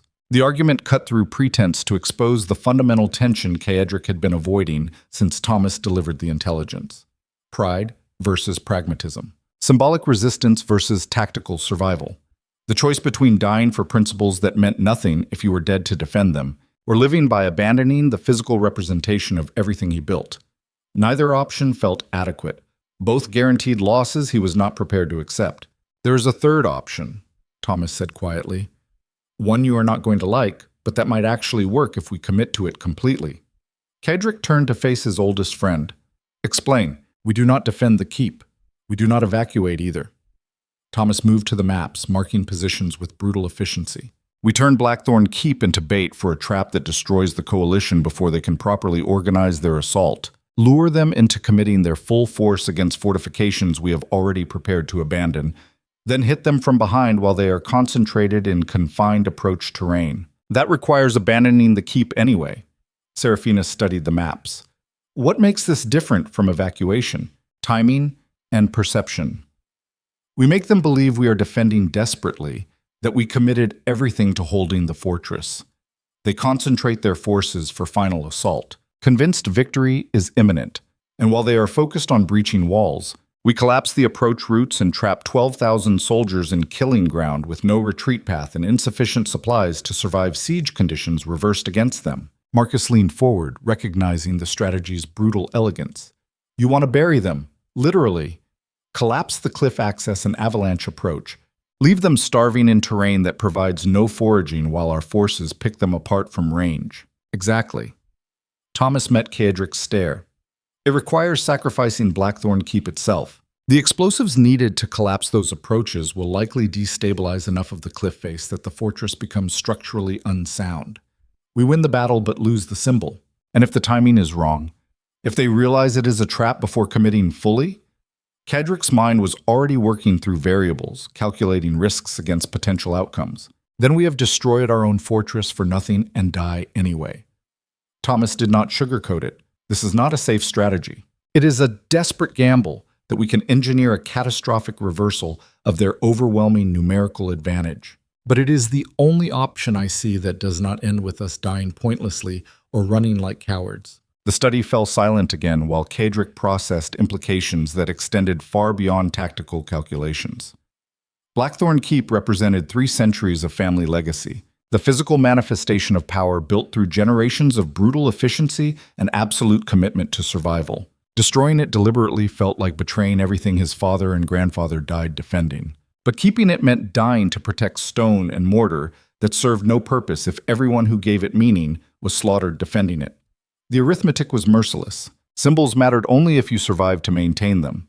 Legacy meant nothing if the family line ended. And pride was just another word for suicide when reality demanded adaptation instead of rigid adherence to tradition. Kaedric met each person's eyes in turn, seeing the same recognition reflected back. They understood what he was calculating, and they understood the cost regardless of which choice he made. Finally, he spoke with the kind of cold finality that preceded irrevocable decisions. We do it. Prepare the keep for demolition while making it appear we are reinforcing defenses. I want the coalition convinced we are fighting to the last man. When they commit their full force to final assault, we collapse everything and bury 12,000 soldiers under rubble and cliff face that took centuries to build. You are certain? Thomas asked it carefully because once they started, there was no reversing course. No. Kaedric admitted it honestly. I'm not certain about anything except that all other options are worse. This gives us a chance of survival and victory instead of guaranteeing noble death or cowardly retreat. That is sufficient. Seraphina moved to stand beside him, her hand finding his with surprising gentleness, given the violence they were planning. We can rebuild. Stone and mortar can be replaced. The people inside these walls cannot. Can they? Kadrick's voice carried something darker than doubt. Or are we just telling ourselves comfortable lies about rebuilding while preparing to destroy everything that made Blackthorne matter in the first place? It mattered because you made it matter, not because of geography or architecture. Seraphina gripped his hand harder. The keep is just a building. Blackthorne is the commitment you made to keeping promises and protecting people under your authority. That commitment survives regardless of whether the fortress does. The word should have been comforting. Instead, they felt like epitaph for something dying regardless of whether the strategy succeeded. The next 2 weeks passed in controlled chaos as they prepared fortress for demolition while maintaining appearance of desperate defense. Engineers worked around the clock, placing explosives at structural weak points, calculating precisely how much force would collapse cliff approaches without bringing down the entire fortress prematurely. Soldiers drilled evacuation routes while simultaneously reinforcing visible defenses to maintain the deception. Kadrick spent those weeks moving through the keep like ghost visiting his own wake, memorizing corridors he had walked for 15 years, studying rooms where he made decisions that shaped the kingdom, standing on battlements where he had first kissed Seraphina after fighting side by side through siege warfare. Every stone carried memory, every shadow held history, and in 3 days he would destroy it all deliberately, betting everything that the explosion would kill enemies faster than it killed the legacy he spent his life building. On the final night before coalition forces arrived in assault range, Kadrick stood alone in his study for the last time. The room looked exactly as it had for years. Maps covering walls, sparse furniture chosen for function over comfort, windows overlooking sea that had witnessed centuries of Blackthorne's survival. Tomorrow it would all be rubble and memory. Seraphina found him there near midnight, her presence announcing itself through the comfortable silence they had developed over 6 months of partnership that felt simultaneously longer and shorter than the actual time elapsed. Having second thoughts? She moved to stand beside him at the window. 10th or 11th thoughts at this point. Kadrick continued staring at the darkness beyond glass, wondering if destroying this place to defeat enemies makes me brilliant strategist or just another desperate man burning down his own house because he ran out of better options. Does it matter? The result is the same regardless of which label we apply. It matters to me. He finally turned to face her. I spent 15 years building Blackthorne into something that could not be conquered through conventional means. And tomorrow I am going to demolish it myself because conventional conquest was not the threat I prepared for. That feels like failure, regardless of whether the strategy succeeds tactically. Seraphina studied his face in the dim light, seeing something there that made her expression soften slightly. You are mourning. Not just the keep, but what it represented. The certainty that strength and preparation were sufficient to survive anything. Maybe. Kadrick moved away from the window, unable to continue watching darkness that would soon consume everything. Or maybe I am finally understanding what my father meant when he said that power without flexibility becomes prison. That building something too rigid meant it shattered instead of bending when pressure came from unexpected directions. Your father died defending this keep on a battlefield where his allies abandoned him. Seraphina's voice carried careful weight. Are you worried you are about to repeat his fate? Die for symbol that matters more than survival? The question struck deeper than Kadrick expected, forcing him to confront fears he had been avoiding behind layers of tactical planning and strategic calculation. His father died believing that holding ground mattered more than living to fight differently. Died because loyalty to place exceeded pragmatic recognition that some battles were not worth winning if victory cost everything. Was Kadrick making the same mistake in reverse? Destroying the fortress to survive, but losing whatever made survival meaningful in the process? I do not know. The admission came harder than any tactical retreat. All I know is that 12,000 soldiers are coming to destroy everything I built, and the only way to stop them requires destroying it myself first. The irony is so bitter I can taste it. Then taste it and move forward anyway. Seraphina crossed to him, her hands framing his face with surprising tenderness. You told me once that survival mattered more than comfort or principle or any of the fiction soft people told themselves about how the world should work. That was true then, and it is true now. We survive tomorrow, and we rebuild from whatever remains. That is the only choice that matters. Kaedric pulled her close, breathing in the scent of her hair and feeling the warmth of her body against his, grounding himself in present reality rather than abstract worry about symbols and legacy. She had walked through storm to demand his protection and then stood beside him through everything that followed, never flinching from brutal necessity even when it terrified her. If he was going to burn down his own empire, at least he was doing it to protect someone who understood what the fire actually cost. They made love that night in the study where Kaedric had made every important decision for 15 years, their bodies finding desperate urgency that came from understanding tomorrow might end everything, regardless of planning or preparation. Afterward, they lay tangled in blankets dragged from elsewhere, neither willing to leave the room that would not exist in 24 hours. When dawn arrived, it brought the coalition with it. 12,000 soldiers appearing on the horizon like flood of violence, wearing armor and bearing. Banners from 8 houses that had decided Blackthorne authority exceeded what the kingdom could tolerate. They established siege positions with professional efficiency, surrounding the keep on the only accessible approach, while maintaining clear retreat routes for their own forces. Kaedric watched from the battlements, Marcus beside him, both studying the enemy deployment with eyes that had seen enough battles to recognize competent command when confronted with it. The coalition was not taking chances. They brought overwhelming force, proper siege equipment, and supply trains sufficient to maintain pressure for months if necessary. They expected conventional defensive warfare. Extended siege followed by eventual breach and final assault when Blackthorne defenders were exhausted and supplies depleted. Standard methodology that had worked for centuries against fortresses less formidable than Blackthorne Keep. They had no idea they were positioning themselves for execution rather than battle. Marcus pointed to specific positions. Engineers estimate we need them concentrated in the approach canyon for maximum effect. Right now they are too dispersed. We need to make them believe breakthrough is imminent, draw them forward into killing ground. Then we give them what they expect. Kaedric turned from the battlements.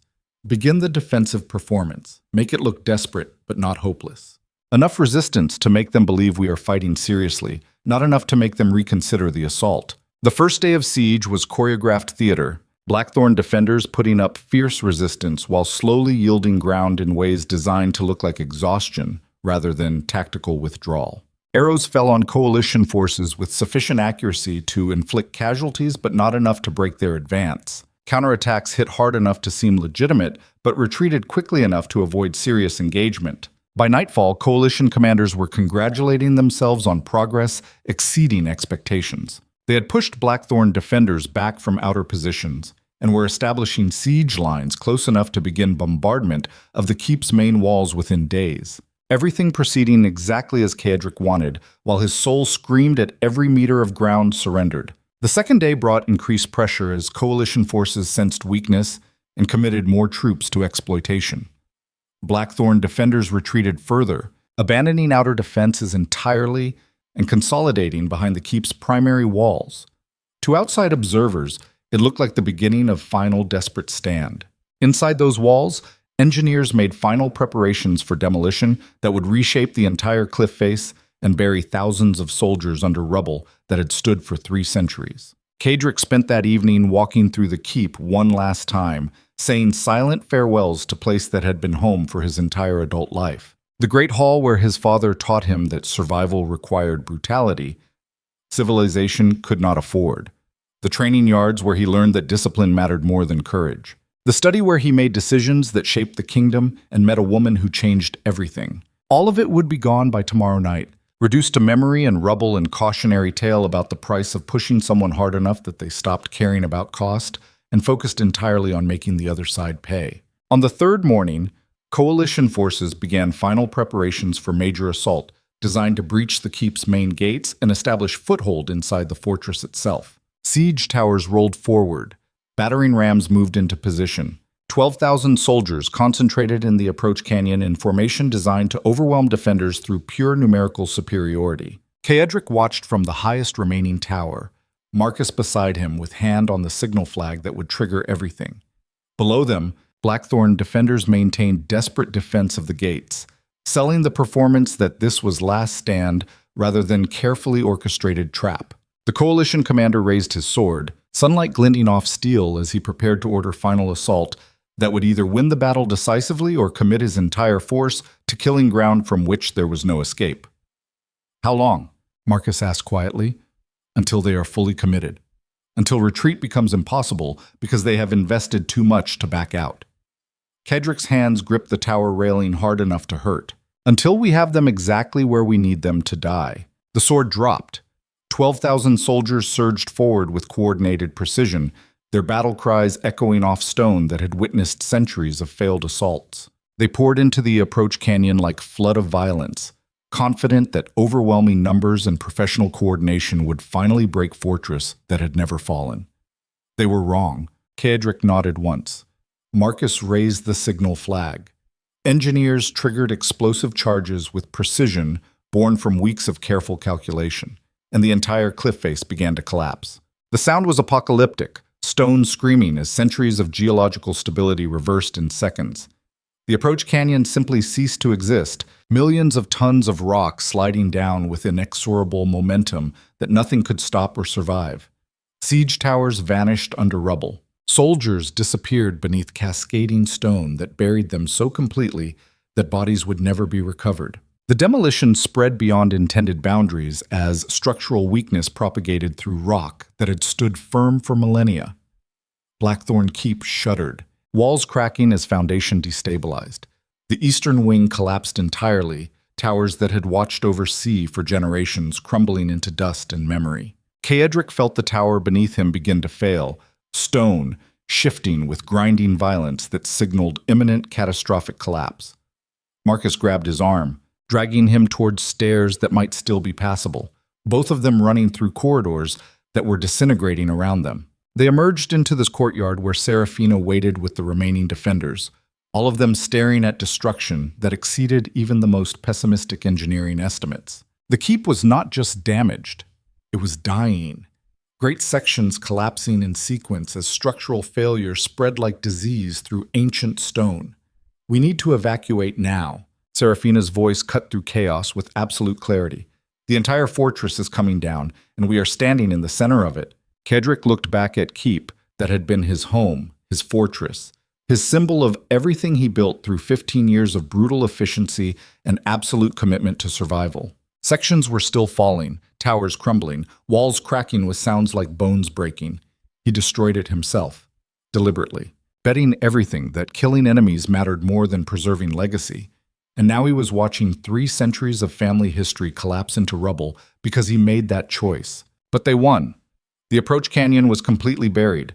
12,000 coalition soldiers died in seconds, crushed under weight of stone Kedrick turned into weapon. The houses that thought they could destroy Blackthorne through numerical superiority just lost their entire military capacity in single catastrophic miscalculation. Move!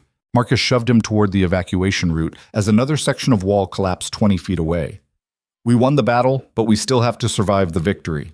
They fled through passages barely stable enough to navigate, the keep collapsing behind them like empire built on sand finally succumbing to inevitable erosion. Blackthorne's soldiers poured out through every exit, abandoning fortress that had protected them for lifetimes because staying meant burial under same rubble that killed their enemies. Kedrick was the last one out, standing at the outer gate watching Blackthorne Keep die.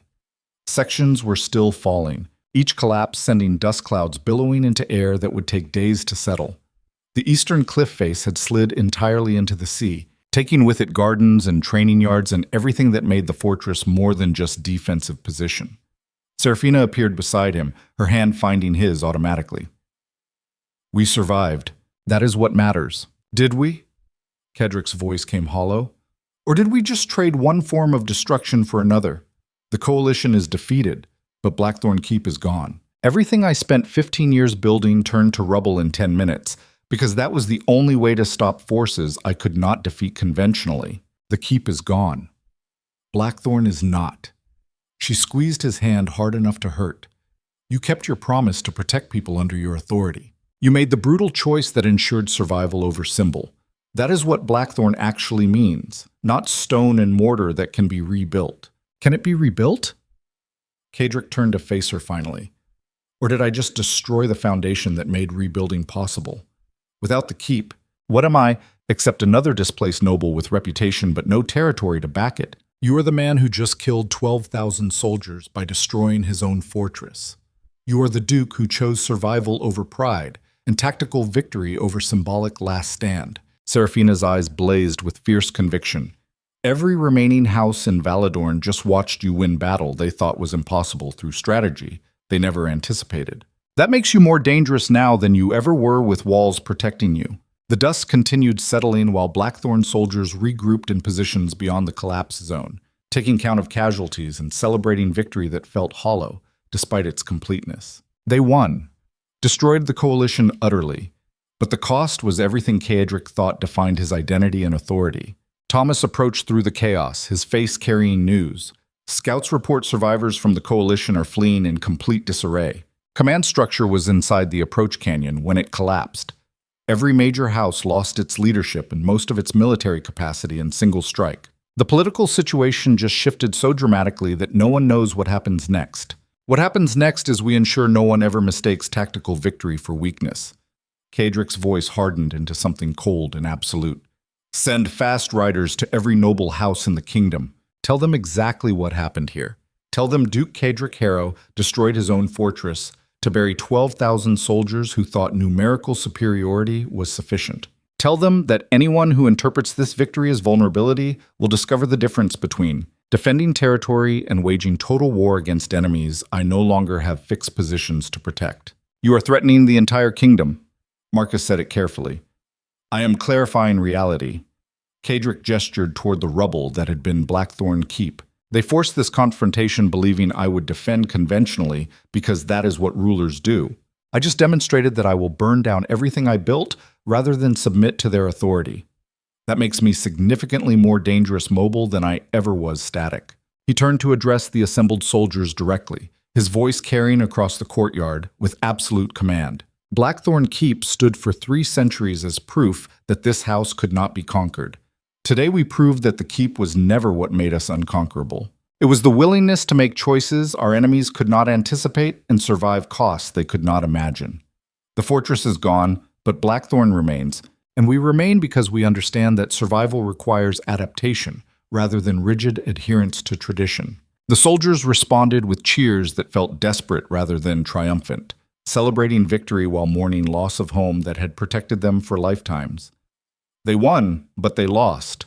And reconciling those contradictions would take time none of them had while standing in rubble of their own fortress. As darkness fell over the ruins, Caedric stood alone on what remained of the outer wall, watching dust settle over 3 centuries of family legacy reduced to broken stone and shattered memory. He won the battle, defeated forces that should have overwhelmed him through mathematical superiority, proved that tactical brilliance and willingness to sacrifice everything could overcome numerical disadvantage. But victory tasted like ash and failure, success measured in destruction rather than preservation, triumph built on deliberately burning down everything he spent his life building. Seraphina found him there hours later, silent presence appearing beside him, without words because sometimes grief exceeded language and required just witnessing rather than comfort.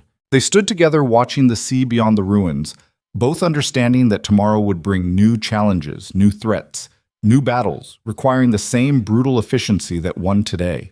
But tonight they mourned, for the keep that would never stand again, for the legacy deliberately destroyed, for the cost of survival when survival required becoming more ruthless than the forces trying to destroy you. And somewhere in that morning, Caedric recognized something his father never understood, that holding ground mattered less than living to fight differently, that symbols meant nothing if you died defending them, that the truest strength came not from what you could build, but from what you were willing to destroy when building became prison rather than protection.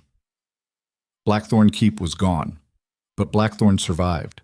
And in the brutal arithmetic of power that defined their world, that distinction made all the difference between dying nobly and living ruthlessly enough to rebuild from ruins stronger than before. The real war was just beginning, fought not from fortress walls but through mobile tactics and absolute commitment to ensuring no one ever mistook sacrifice for weakness again.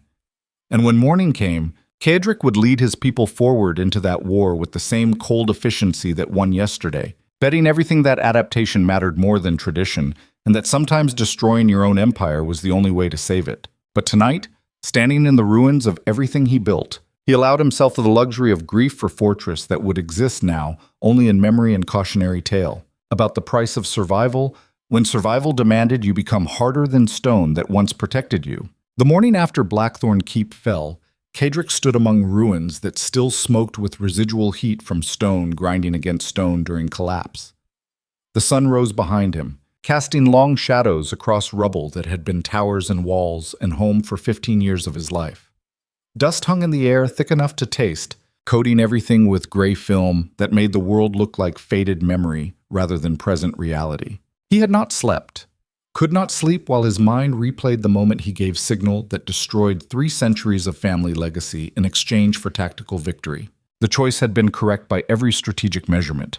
12,000 coalition soldiers died buried under stone that killed them more efficiently than any conventional battle could have achieved. 8 noble houses lost their military capacity and leadership in single catastrophic miscalculation. But correct did not mean easy, and victory did not erase the hollow feeling in his chest where certainty used to live. Thomas found him at dawn, his face carrying exhaustion that matched Cedric's own. Survivors from the coalition are surrendering in scattered groups. No organized resistance remaining. The houses that sent those soldiers are in complete chaos. Leadership dead, and succession disputes already beginning.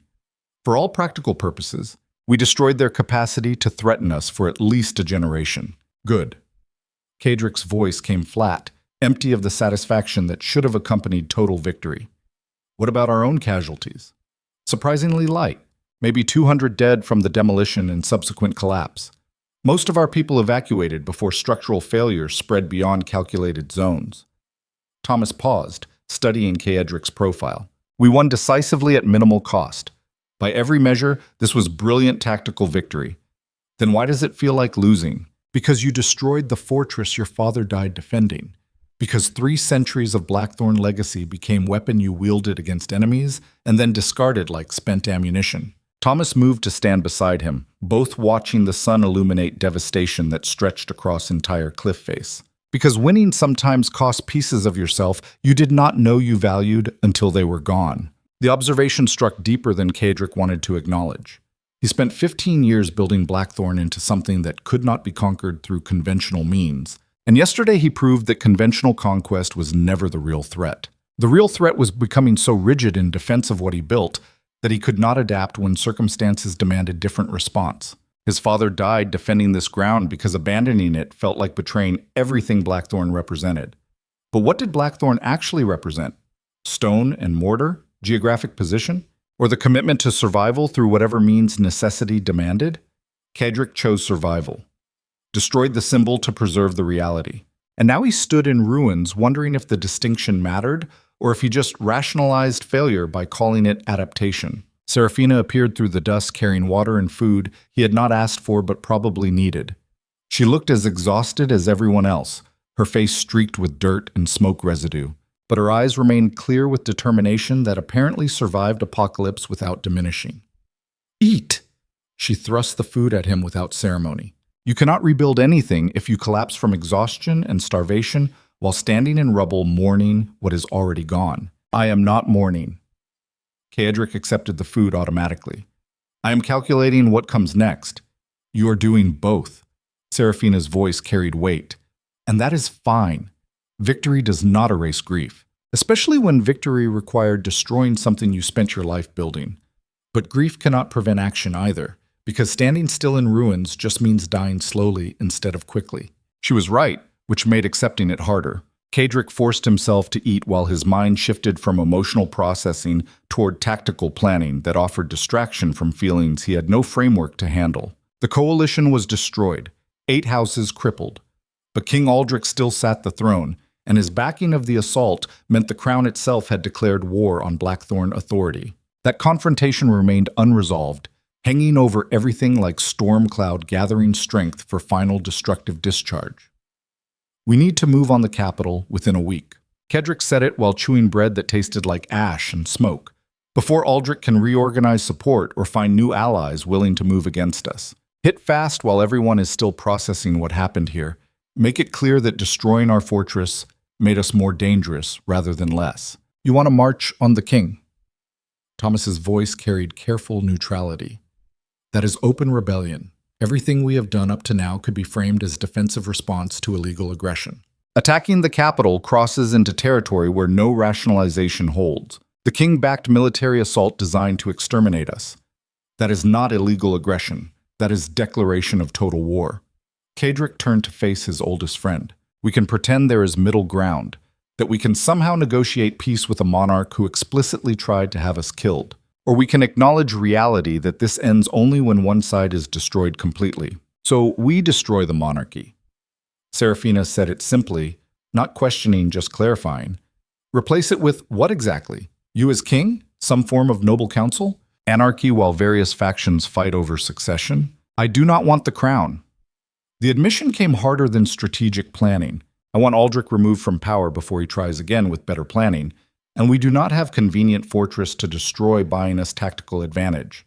After that, the kingdom can sort out succession through whatever process does not involve trying to murder me. That assumes the kingdom will accept your intervention as legitimate rather than violent power grab. Marcus appeared from the ruins carrying reports about supply situation and troop readiness. Right now you have moral authority of defending against illegal assault. March on the capital, and that authority evaporates. You become the aggressor everyone feared you were all along. Then they can fear the truth. Cedric's voice hardened. I am tired of pretending that authority matters more than power, that institutions deserve respect they have not earned. Aldrich ordered our destruction. I survived.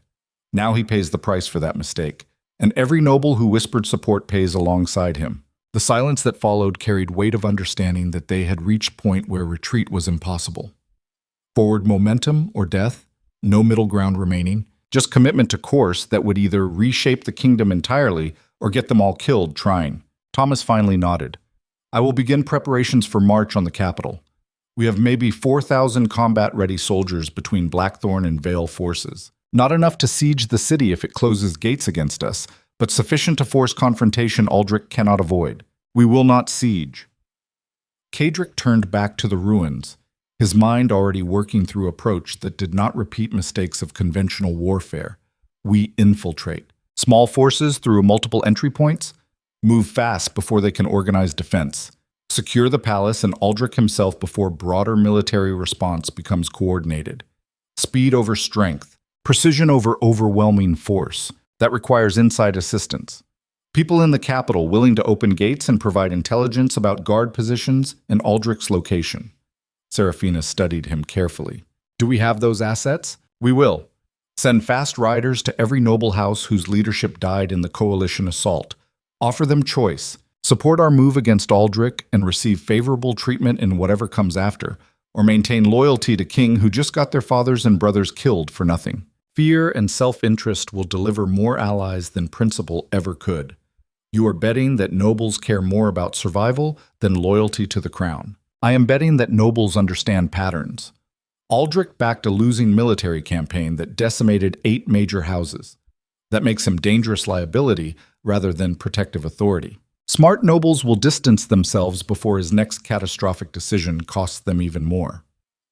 Cedric's smile held no warmth, and if they are not smart enough to recognize that, then they deserve whatever follows. The next 5 days passed in forced march preparation and political maneuvering that would have been impossible without the coalition's catastrophic failure. Noble houses that lost leadership to the demolished approach canyon were desperate for stability and willing to provide intelligence about capital defenses in exchange for promises of favorable treatment. King Aldrich's position deteriorated rapidly as lords who previously supported him quietly withdrew backing rather than be associated with leader whose judgment proved so fatally flawed. Within 3 days, Cedric had detailed maps of palace layout, guard rotation schedules, and information about which gates could be opened from inside with minimal violence. The crown's authority was collapsing not through direct assault, but through erosion of confidence that any authority remained worth supporting. On the 6th day, they marched. 4,000 soldiers moving with disciplined speed toward capital that had no idea how vulnerable it had become. Cedric rode at the front beside Seraphina, both of them understanding this was gamble that would either end the war decisively or trap them in siege warfare they could not win. Marcus commanded the vanguard. Thomas coordinated intelligence operations, and every soldier understood they were fighting not for territory or resources, but for fundamental question of who actually ruled Valadorn when institutional authority conflicted with raw power backed by willingness to use it absolutely. They reached the capital on the 8th day after Blackthorne Keep fell, arriving near midnight when guard rotations were most vulnerable to infiltration. The city walls loomed massive in darkness, impressive fortifications that would have stopped conventional assault indefinitely. But Cedric had long ago learned that walls only mattered if people manning them remained loyal, and loyalty evaporated quickly when the alternative was being on the wrong side of forces that just buried 12,000 soldiers under deliberately collapsed fortress. 3 gates opened simultaneously as promised, bribed guards standing aside while Blackthorne soldiers poured through with practiced silence. No horns announced their arrival. No alarm bells shattered the night. Just efficient movement through streets toward Palace that represented final obstacle between them and complete victory. They met resistance near the palace itself. Royal guards who remained loyal either through genuine conviction or lack of better options. The fighting was brief and brutal. Professionals on both sides, understanding that mercy would be interpreted as weakness, and weakness meant death. Cedric fought through the palace entrance personally, his sword moving with economical efficiency that came from decades of understanding violence was mathematics more than passion. Soldiers fell before him not because he was stronger, but because he was faster and more experienced, and completely committed to reaching Aldrich before the king could flee or organize meaningful defense. They found him in the throne room, pathetically, sitting on the symbol of authority that had already evaporated everywhere except his own mind. King Aldrich looked old in ways Cedric did not remember from their last meeting. Face gaunt with stress and eyes carrying the desperate clarity of someone who understood his world was ending but could not process how it happened so quickly. The throne room filled with Blackthorne soldiers, surrounding Aldrich from every direction, while Cedric approached with Seraphina beside him. Neither rushed. The outcome was already determined. This was just formality, documentation of power transfer that occurred the moment Blackthorne forces entered the capital unopposed. Aldrich stared at them with mixture of fear and something approaching comprehension. "You destroyed your own fortress." His voice came weak, barely audible. "I heard the reports, but did not believe anyone would sacrifice that much for tactical advantage. I sacrificed stone and mortar." Cedric stopped before the throne, looking up at man who represented everything he had spent his life either opposing or tolerating, depending on convenience. "You sacrificed 12,000 soldiers and 8 noble houses for vanity. We are not equivalent. I am your king." Aldrich said it without conviction. Last desperate attempt to invoke authority that clearly no longer existed. "You were a king," Cedric corrected gently. "Now, you are just a man sitting on an expensive chair wondering if I will kill you for backing military assault designed to exterminate my house and everyone in it." The throne room went silent enough to hear breathing. Every person present understanding they were witnessing a moment where institutional authority died and was replaced by something more fundamental. Not law or tradition or hereditary succession, just recognition that power belonged to whoever could hold it and defend it, and use it decisively enough that opposition became suicidal. "I should kill you," Cedric continued, his voice carrying weight. "Every strategic calculation suggests your death simplifies succession and prevents future challenges. You ordered my destruction. You backed forces that killed hundreds of my soldiers and forced me to demolish fortress my family held for 3 centuries. By any measure of justice or revenge, your life is forfeit." Aldrich closed his eyes, accepting judgment he clearly expected. But when silence stretched without violence following, he opened them again to find Cedric watching him with something approaching pity rather than rage. "But I'm not going to kill you." The words surprised everyone, including Cedric himself as he spoke them. "Because killing you makes me exactly what everyone already fears, and I am tired of being that thing. You will abdicate, publicly, before the assembled nobility and whatever common witnesses want to watch. You will confess that your judgment failed when you backed the coalition assault, and that Valador needs leadership capable of recognizing when authority must yield to reality. And then?" Aldrich's voice shook. "Execution? Exile?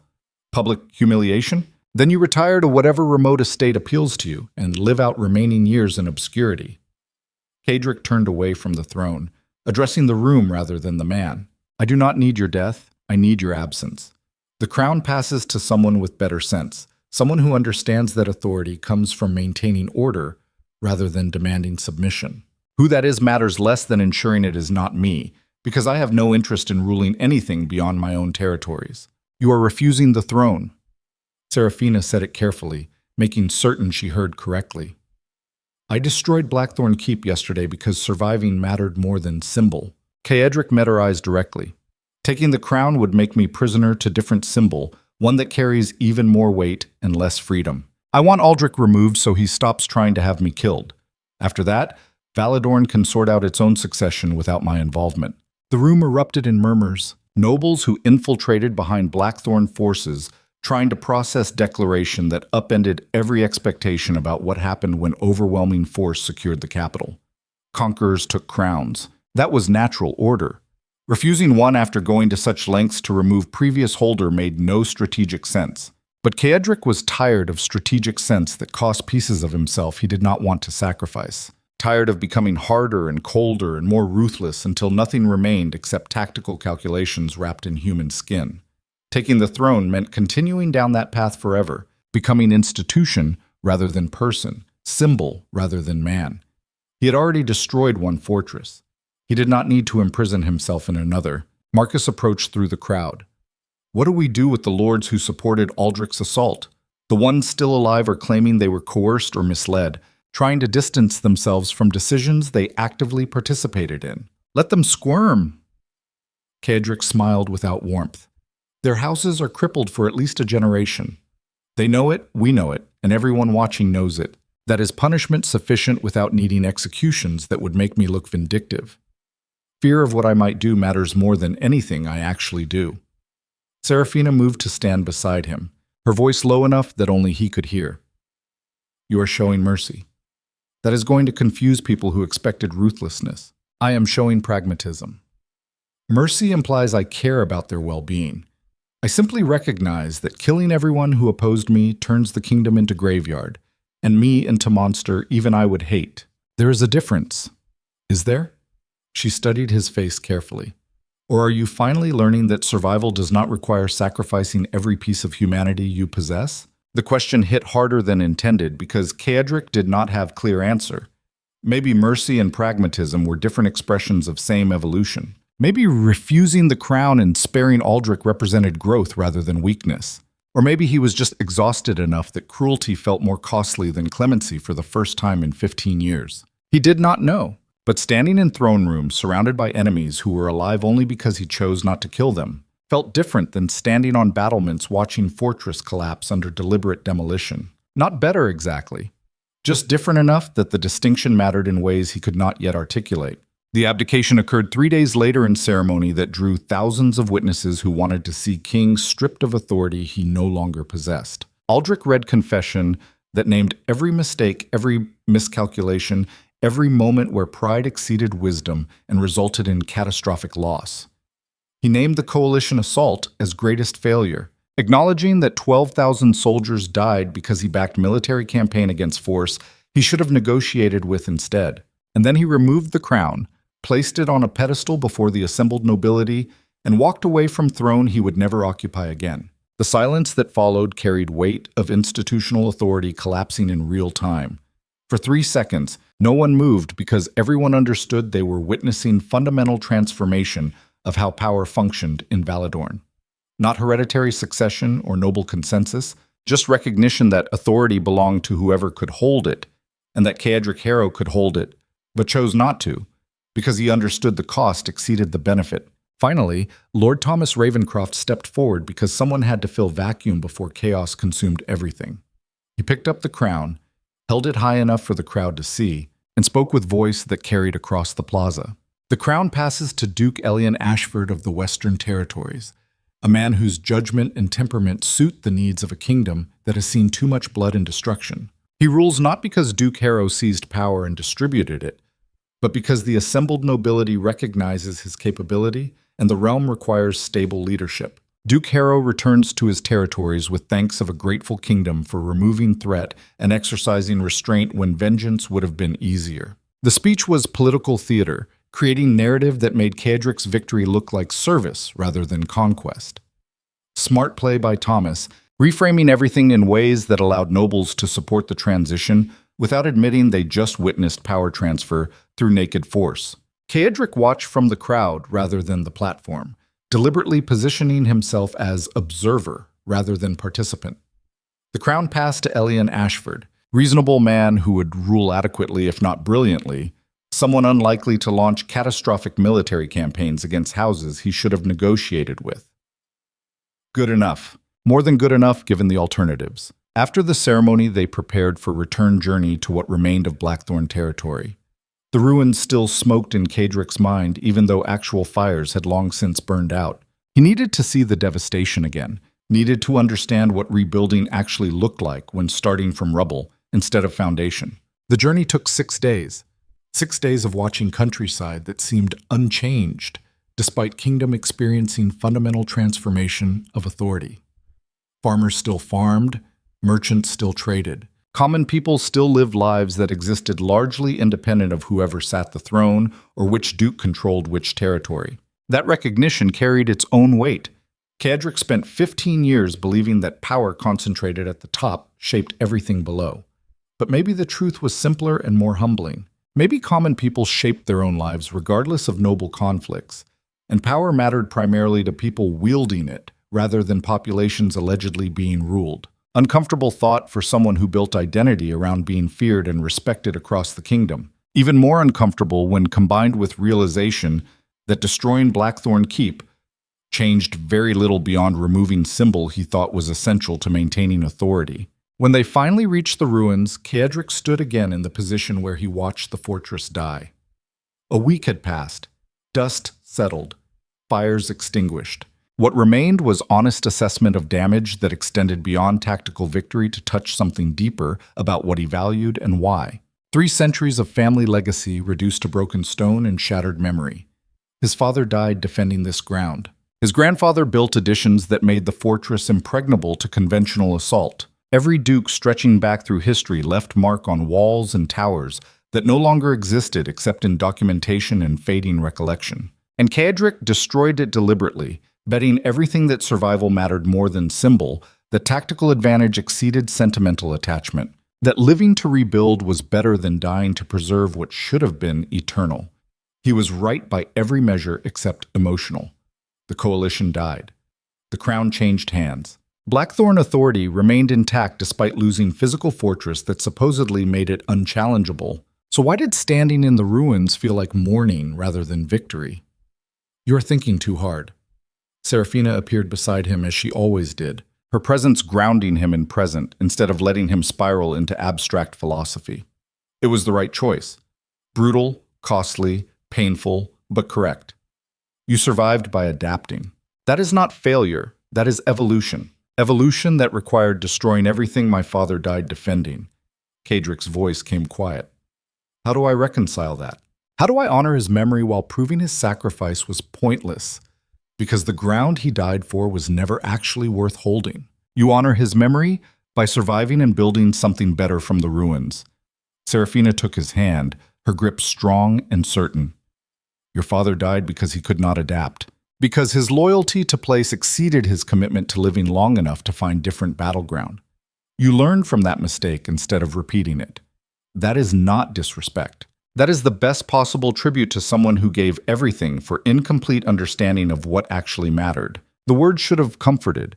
Instead, they just highlighted how far Cadric had traveled from the man his father tried to raise him to be. Ruthless defender of Blackthorne legacy, holding ground regardless of cost, because surrender was worse than death, and compromise was weakness wearing tactical justification. But that man would have died in the ruins alongside his soldiers, defending stone that had no strategic value beyond symbolic weight, that mattered only to people too rigid to recognize when symbols became prison rather than protection. Cadric survived by becoming different man, one willing to burn down his own empire to win battle through means his father would have considered cowardice or betrayal. And now he stood in ruins wondering if survival justified method, or if he simply rationalized destruction by calling it adaptation. What do we rebuild? He asked it quietly because the question felt larger than architecture or strategic planning. Do we reconstruct the fortress exactly as it was, trying to recapture something that is already gone? Or do we build something new, something that acknowledges the past without being imprisoned by it? We build something better. Seraphina said it with conviction he did not feel. Something that learns from the fortress's strengths without replicating its weaknesses. more distributed, harder to destroy through single catastrophic strike. We build for the kingdom we want rather than the one our fathers died in. That means abandoning 3 centuries of tradition, building something that looks nothing like what Blackthorne Keep represented. Kedrick studied the ruins, trying to envision what rose from devastation that honored past without replicating it. Can I do that? Can I build new identity when the old one defined everything I thought I was? You already did. Seraphina pulled him around to face her directly, her eyes blazing with fierce certainty. You destroyed the fortress, marched on the capital, removed a king, refused the crown, and chose mercy over vengeance when killing would have been easier. Every single one of those choices was adaptation over tradition. You already became someone different. Now you just have to decide if you can accept who that person is. The observation settled across his shoulders like weight, forcing him to acknowledge what he had been avoiding through tactical planning and strategic calculation. He was not the same man who stood on battlements 6 months ago, watching Seraphina leave and feeling hollow. Not the same Duke who spent 15 years building fortress designed to be impregnable and authority designed to be unquestionable. That man died in the ruins alongside the keep that defined him. What remained was someone harder to categorize, more dangerous in some ways and more human in others, capable of ruthlessness that destroyed entire armies while exercising restraint that spared defeated king when execution would have been simpler. Who was he now? What did Blackthorne even mean when the fortress was gone and the legacy was rubble and the future was unwritten space requiring definition from someone who no longer trusted old answers? I do not know who I am anymore. The admission came harder than any tactical retreat. I spent 15 years knowing exactly what I was and how I functioned. Ruthless, efficient, the Duke who kept his word and destroyed anyone who challenged that. But that identity was built around the keep, around the certainty that power came from being harder than stone and less yielding than centuries of tradition. Without it, I am just someone who burned down his own house and called it victory. No.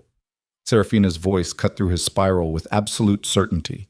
You are someone who survived by refusing to die for symbols that stopped mattering when reality demanded adaptation. You are someone who kept promises even when keeping them cost everything you thought defined you. You are someone who chose to build future rather than defend past, and who learned that strength sometimes means knowing when to destroy what you built, so something better can rise from the ruins. She moved closer, her hands framing his face with surprising gentleness. You asked me once if I was comfortable being protected by someone whose reputation was built on ruthlessness rather than mercy. I told you I was comfortable being alive, that everything else was philosophical luxury I could not afford. That is still true. But now I am also comfortable being beside someone who learned that ruthlessness without humanity becomes tyranny, and that surviving requires being more than just efficient destroyer of obstacles. Kedrick met her stare, seeing in her eyes reflection of someone he barely recognized. Not softer exactly, not gentle or particularly kind, but no longer the monster he had become through 15 years of choosing survival over every competing concern. Something between extremes, capable of both brutality and restraint, wielding power without being consumed by it. Was that growth? Evolution? Or just exhaustion dressed up as wisdom because he finally hit limits of how much humanity he could sacrifice before nothing remained except tactical calculations and human skin? He did not know. But standing in ruins of everything he built, while woman who walked through storm to demand his protection told him he was more than destruction he left behind. The uncertainty felt less terrifying than it should have. Maybe not knowing was the point. Maybe certainty was prison as much as the fortress, and freedom came from accepting that identity was fluid rather than fixed, that who he was tomorrow mattered more than who he had been yesterday. The rebuilding took 2 years. Not reconstruction of Blackthorne Keep exactly as it stood, but creation of something new that learned from fortress's strengths while avoiding its catastrophic weaknesses. Distributed fortifications rather than single concentrated target. Multiple strongholds connected through territory that made destroying Blackthorne authority require conquering entire region rather than breaching single location. More expensive, more complex, less visually impressive than towering fortress on cliffs overlooking the sea. But significantly harder to eliminate through single strike, which mattered more than appearance after watching 3 centuries of legacy collapse in 10 minutes of deliberate demolition. Kedrick spent those 2 years learning to exist outside framework that defined his entire adult life. No fortress to defend, no clear enemy to oppose. Just constant adaptation to kingdom that stabilized under Elian Ashford's adequate stewardship into something, resembling functional governance rather than competing power blocks barely restrained from open warfare. It was boring in ways that should have been restful, but instead felt like slow suffocation. He was built for conflict, shaped by necessity into someone who thrived under pressure and calculated best when stakes were existential. Peace left him uncertain what to do with energy that no longer had outlet beyond administrative tasks and diplomatic maintenance. Seraphina recognized the struggle before he articulated it, because she apparently could read him in ways that remained simultaneously comforting and terrifying. "You are lost without war to fight." She said it one evening while they walked through construction sites where new fortifications were rising from cleared ground. "I am adapting."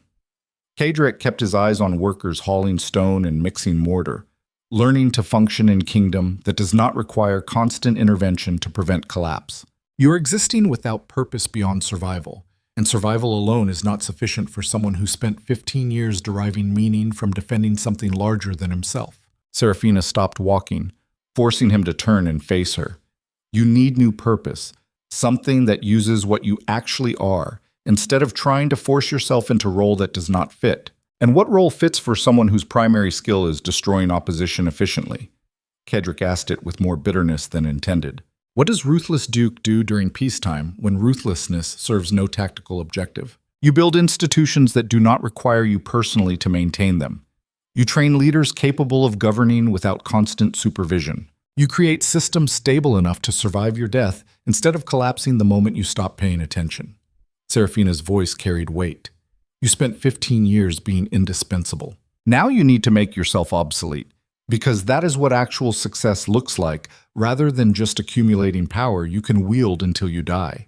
The observation struck harder than tactical blow because it exposed assumption Kaedric never examined consciously. He built everything around being necessary, creating authority that functioned only through his direct involvement and constant attention. That made him powerful, but also imprisoned him in cycle where stopping meant everything collapsed. True strength would be building something that survived his absence, creating legacy that outlasted him rather than dying when he did. That required different skills than tactical brilliance and ruthless efficiency, skills he had deliberately avoided developing because they felt like admitting weakness. But maybe weakness was refusing to trust anyone except himself. Maybe strength was distributing authority enough that Blackthorne continued regardless of whether Duke Kedric Harrow remained alive and involved. That meant training successors, delegating real power rather than just administrative tasks, trusting that other people could maintain what he built even if they did it differently than he would have chosen. Terrifying prospect for someone who survived by trusting no one completely and maintaining control over every significant decision. But Seraphina was right. Existing without purpose beyond survival was slow death regardless of how well-fed and protected the existence. He needed to build something that gave meaning to peace the way defending territory gave meaning to conflict. Over the following months, Kadric began deliberately transferring authority to people he had spent years keeping under tight control. Marcus took command of military forces with real autonomy to make strategic decisions without constant approval. Thomas expanded intelligence operations and diplomatic connections without requiring Kaedric's oversight at every step.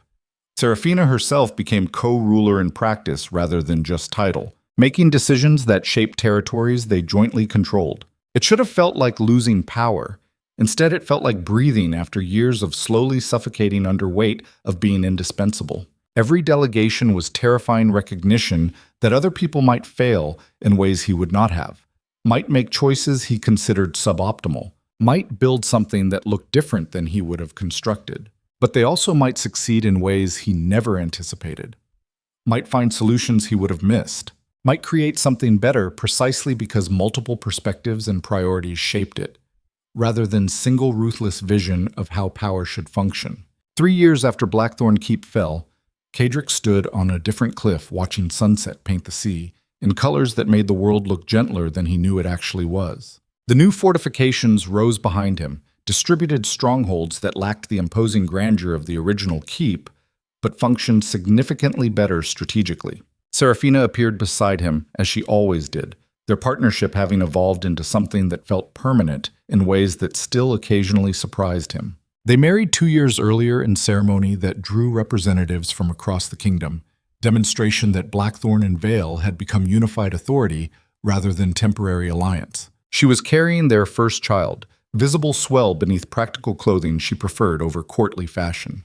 The pregnancy terrified Cedric in ways warfare never had, because it represented vulnerability he could not eliminate through tactical planning or ruthless efficiency. Someone completely dependent on their protection. Someone who would inherit legacy he was still figuring out how to define. You are thinking too hard again. Seraphina leaned against him, comfortable silence they had developed over years of partnership that survived more than most relationships endured in lifetime. The baby will be fine. We will be fine. Everything you are worrying about is abstract fear rather than present reality. I am thinking about what we leave behind. Cedric kept watching the sunset. My father left me a fortress and a legacy of defending it regardless of cost. I am leaving our child ruins of that fortress and uncertainty about what Blackthorne even means anymore. That feels like failure. You are leaving them a kingdom more stable than when you found it. Territory built on institutions rather than single ruthless leader. Example that survival sometimes requires destroying what you built, so something better can replace it. Seraphina's voice carried weight. That is not failure. That is the most valuable lesson anyone can inherit. That adapting matters more than tradition. That surviving requires being willing to become a different person than who you started as. And if they interpret that as permission to abandon everything we built, if they take the lesson as justification for destroying whatever becomes inconvenient, then they learned wrong lesson, and we hope we raise them well enough that they figure out the difference before it costs them everything. Seraphina smiled slightly. You cannot control their future choices any more than your father could control yours. You can only teach them what you learned and hope wisdom survives translation into their generation. The sun dropped below the horizon, darkness claiming the sea while stars emerged in sky that looked simultaneously infinite and confining. Cedric thought about his father dying on battlefield defending ground, that Cedric later destroyed deliberately, about legacy that looked different from each generation's perspective, about children who would inherit complexity rather than certainty, and hopefully prove equal to challenges that remained unwritten. What did he actually learn through 15 years of building empire and watching it collapse and rebuilding something different from the ruins? That power without flexibility became prison. That symbols mattered less than survival.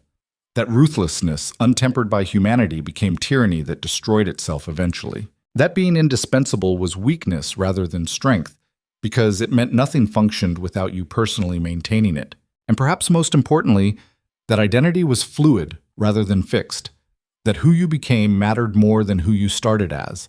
That growth sometimes required destroying previous version of yourself to make space for something better. Those lessons felt inadequate to summarize life that included so much violence and destruction and deliberate sacrifice of things he once thought eternal.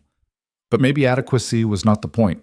Maybe the point was continuing to adapt, continuing to learn, continuing to build even when previous construction lay in ruins around you. That night, lying beside Seraphina in quarters that lacked the grandeur of the original keep but felt more like home than fortress ever had, Cedric allowed himself to imagine future he had never considered during years of fighting for survival.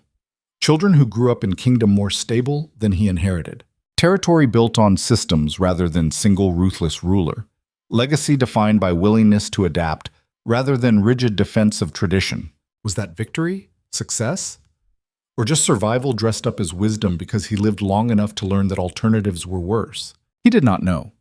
But watching Seraphina sleep beside him, her hand resting protectively over the child they would raise together, the uncertainty felt less terrifying than it once had. Maybe not knowing was the point. Maybe freedom came from accepting that identity and purpose remained perpetually under construction rather than fixed monuments that could be defended or destroyed but never evolved. 10 years after Blackthorne Keep fell, Cedric stood in the same location watching his daughter Alara play among workers rebuilding sections of fortification that needed reinforcement. She was 7 years old, small for her age but possessing intensity that reminded him uncomfortably of himself at that age.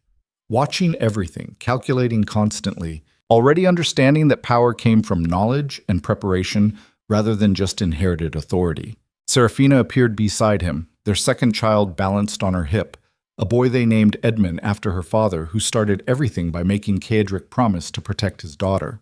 The symmetry felt appropriate, honoring debt that transformed both their lives in ways neither anticipated. She's going to be terrifying when she grows up, Seraphina observed, watching Ilara organize the workers into more efficient configuration without seeming to realize she was giving orders. Where does that come from? Me. Kedrick admitted it without pride or shame.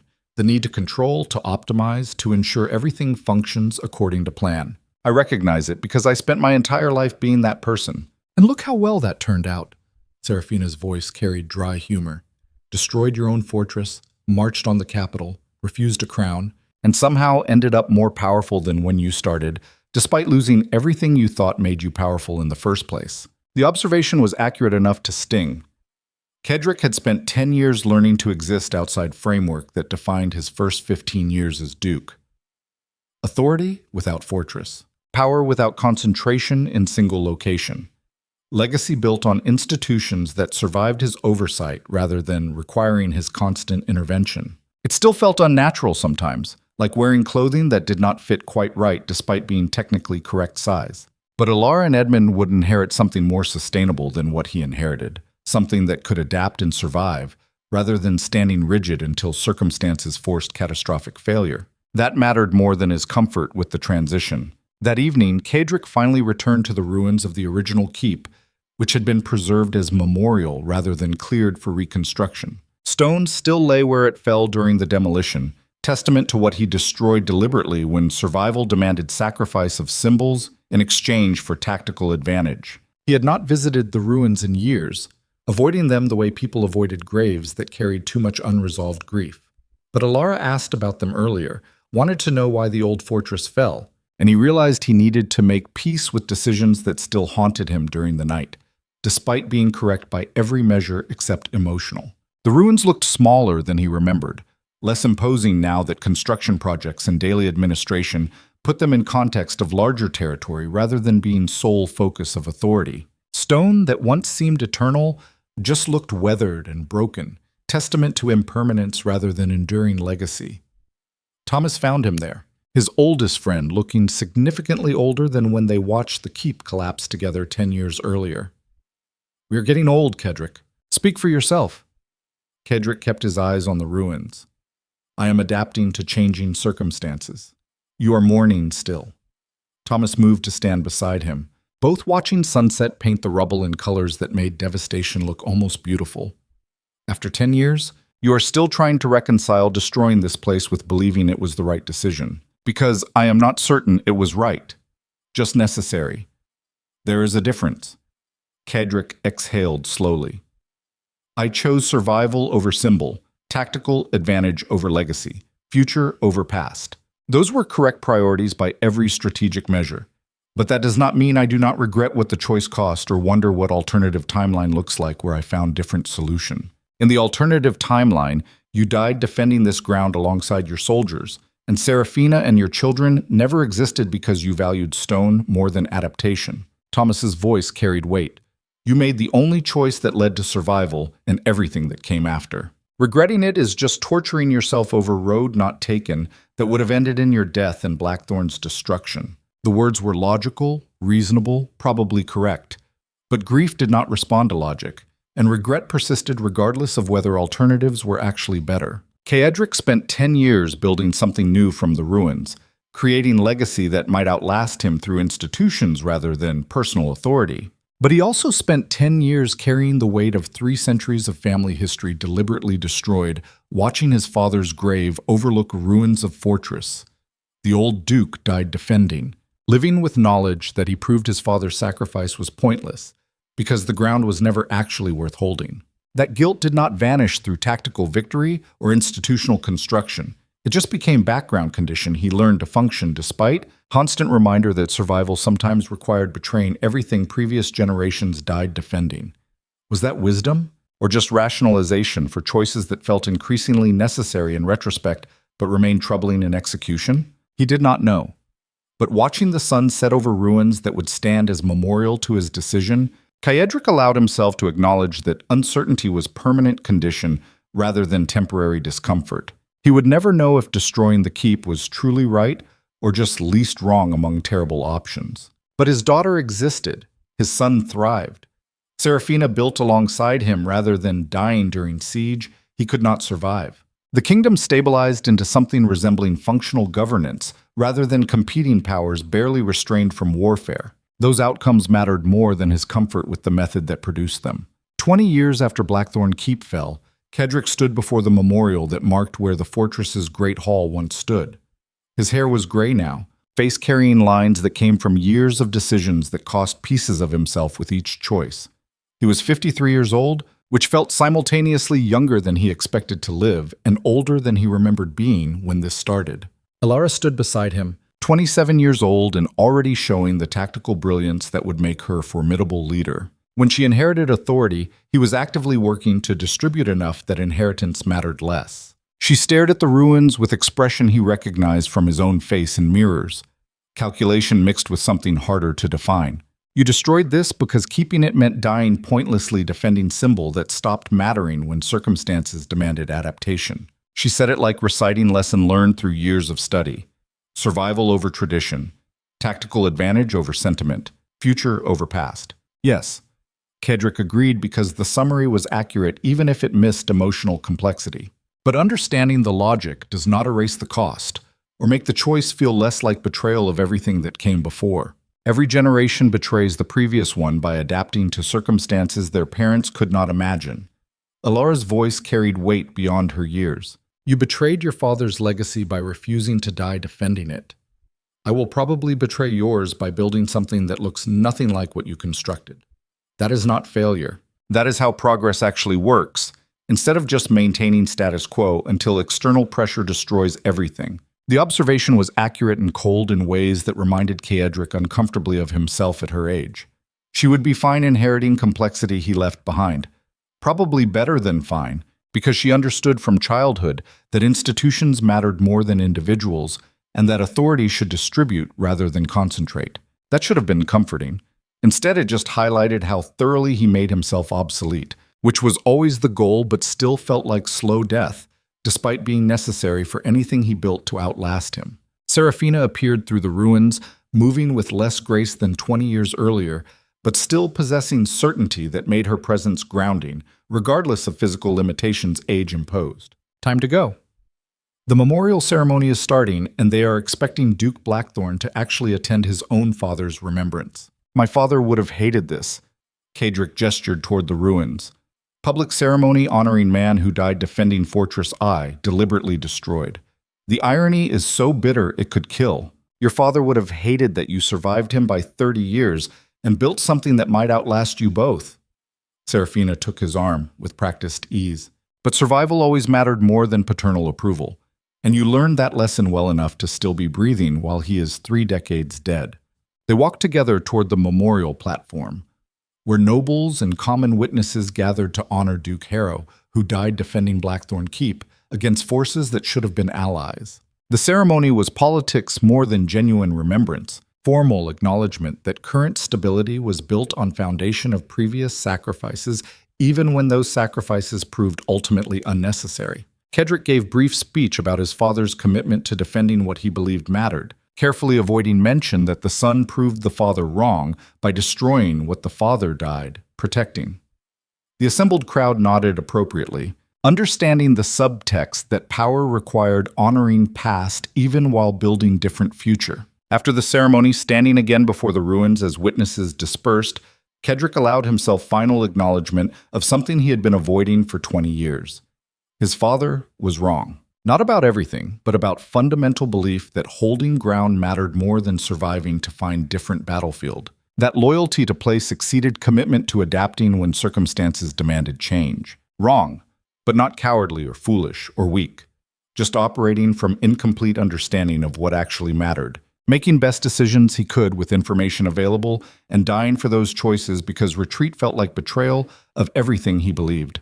Cedric survived by being willing to betray those beliefs when survival demanded it. That made him successful by most measures, but also meant carrying weight of proving his father's sacrifice was pointless, that the ground the old Duke died defending was never actually worth the blood spilled protecting it. That guilt was permanent, built into foundation of everything Cedric constructed from the ruins. Not crippling, just constant reminder that survival sometimes required becoming person. your father would have despised, and that adaptation meant accepting that cost without allowing it to prevent necessary choices. He was Duke Cedric Harrow, ruler of territories that no longer centered on single fortress, builder of institutions that might outlast him, father of children who would probably prove him wrong about something fundamental, the same way he proved his father wrong. And he was at peace with that uncertainty in ways that would have terrified the man who stood on battlements 20 years earlier watching his world collapse under deliberate demolition. The ruins stood as memorial to what he destroyed to survive. But survival was enough. It had to be enough. Because the alternative was dying for symbols that stopped mattering the moment circumstances demanded adaptation, and Cedric Harrow learned long ago that living to fight differently mattered more than dying to defend what previous generations built. That was the lesson he would leave his children, carved, not in stone but in choices that cost everything he thought defined him and proved sufficient only in retrospect when the rubble settled and what remained was still breathing despite every force that tried to break him. From ashes, iron. From ruins, life. From destruction deliberately chosen, legacy that might endure precisely because it was built by someone who learned that survival mattered more than pride and that true strength came from knowing when to burn down your own empire so something better could rise from the flames.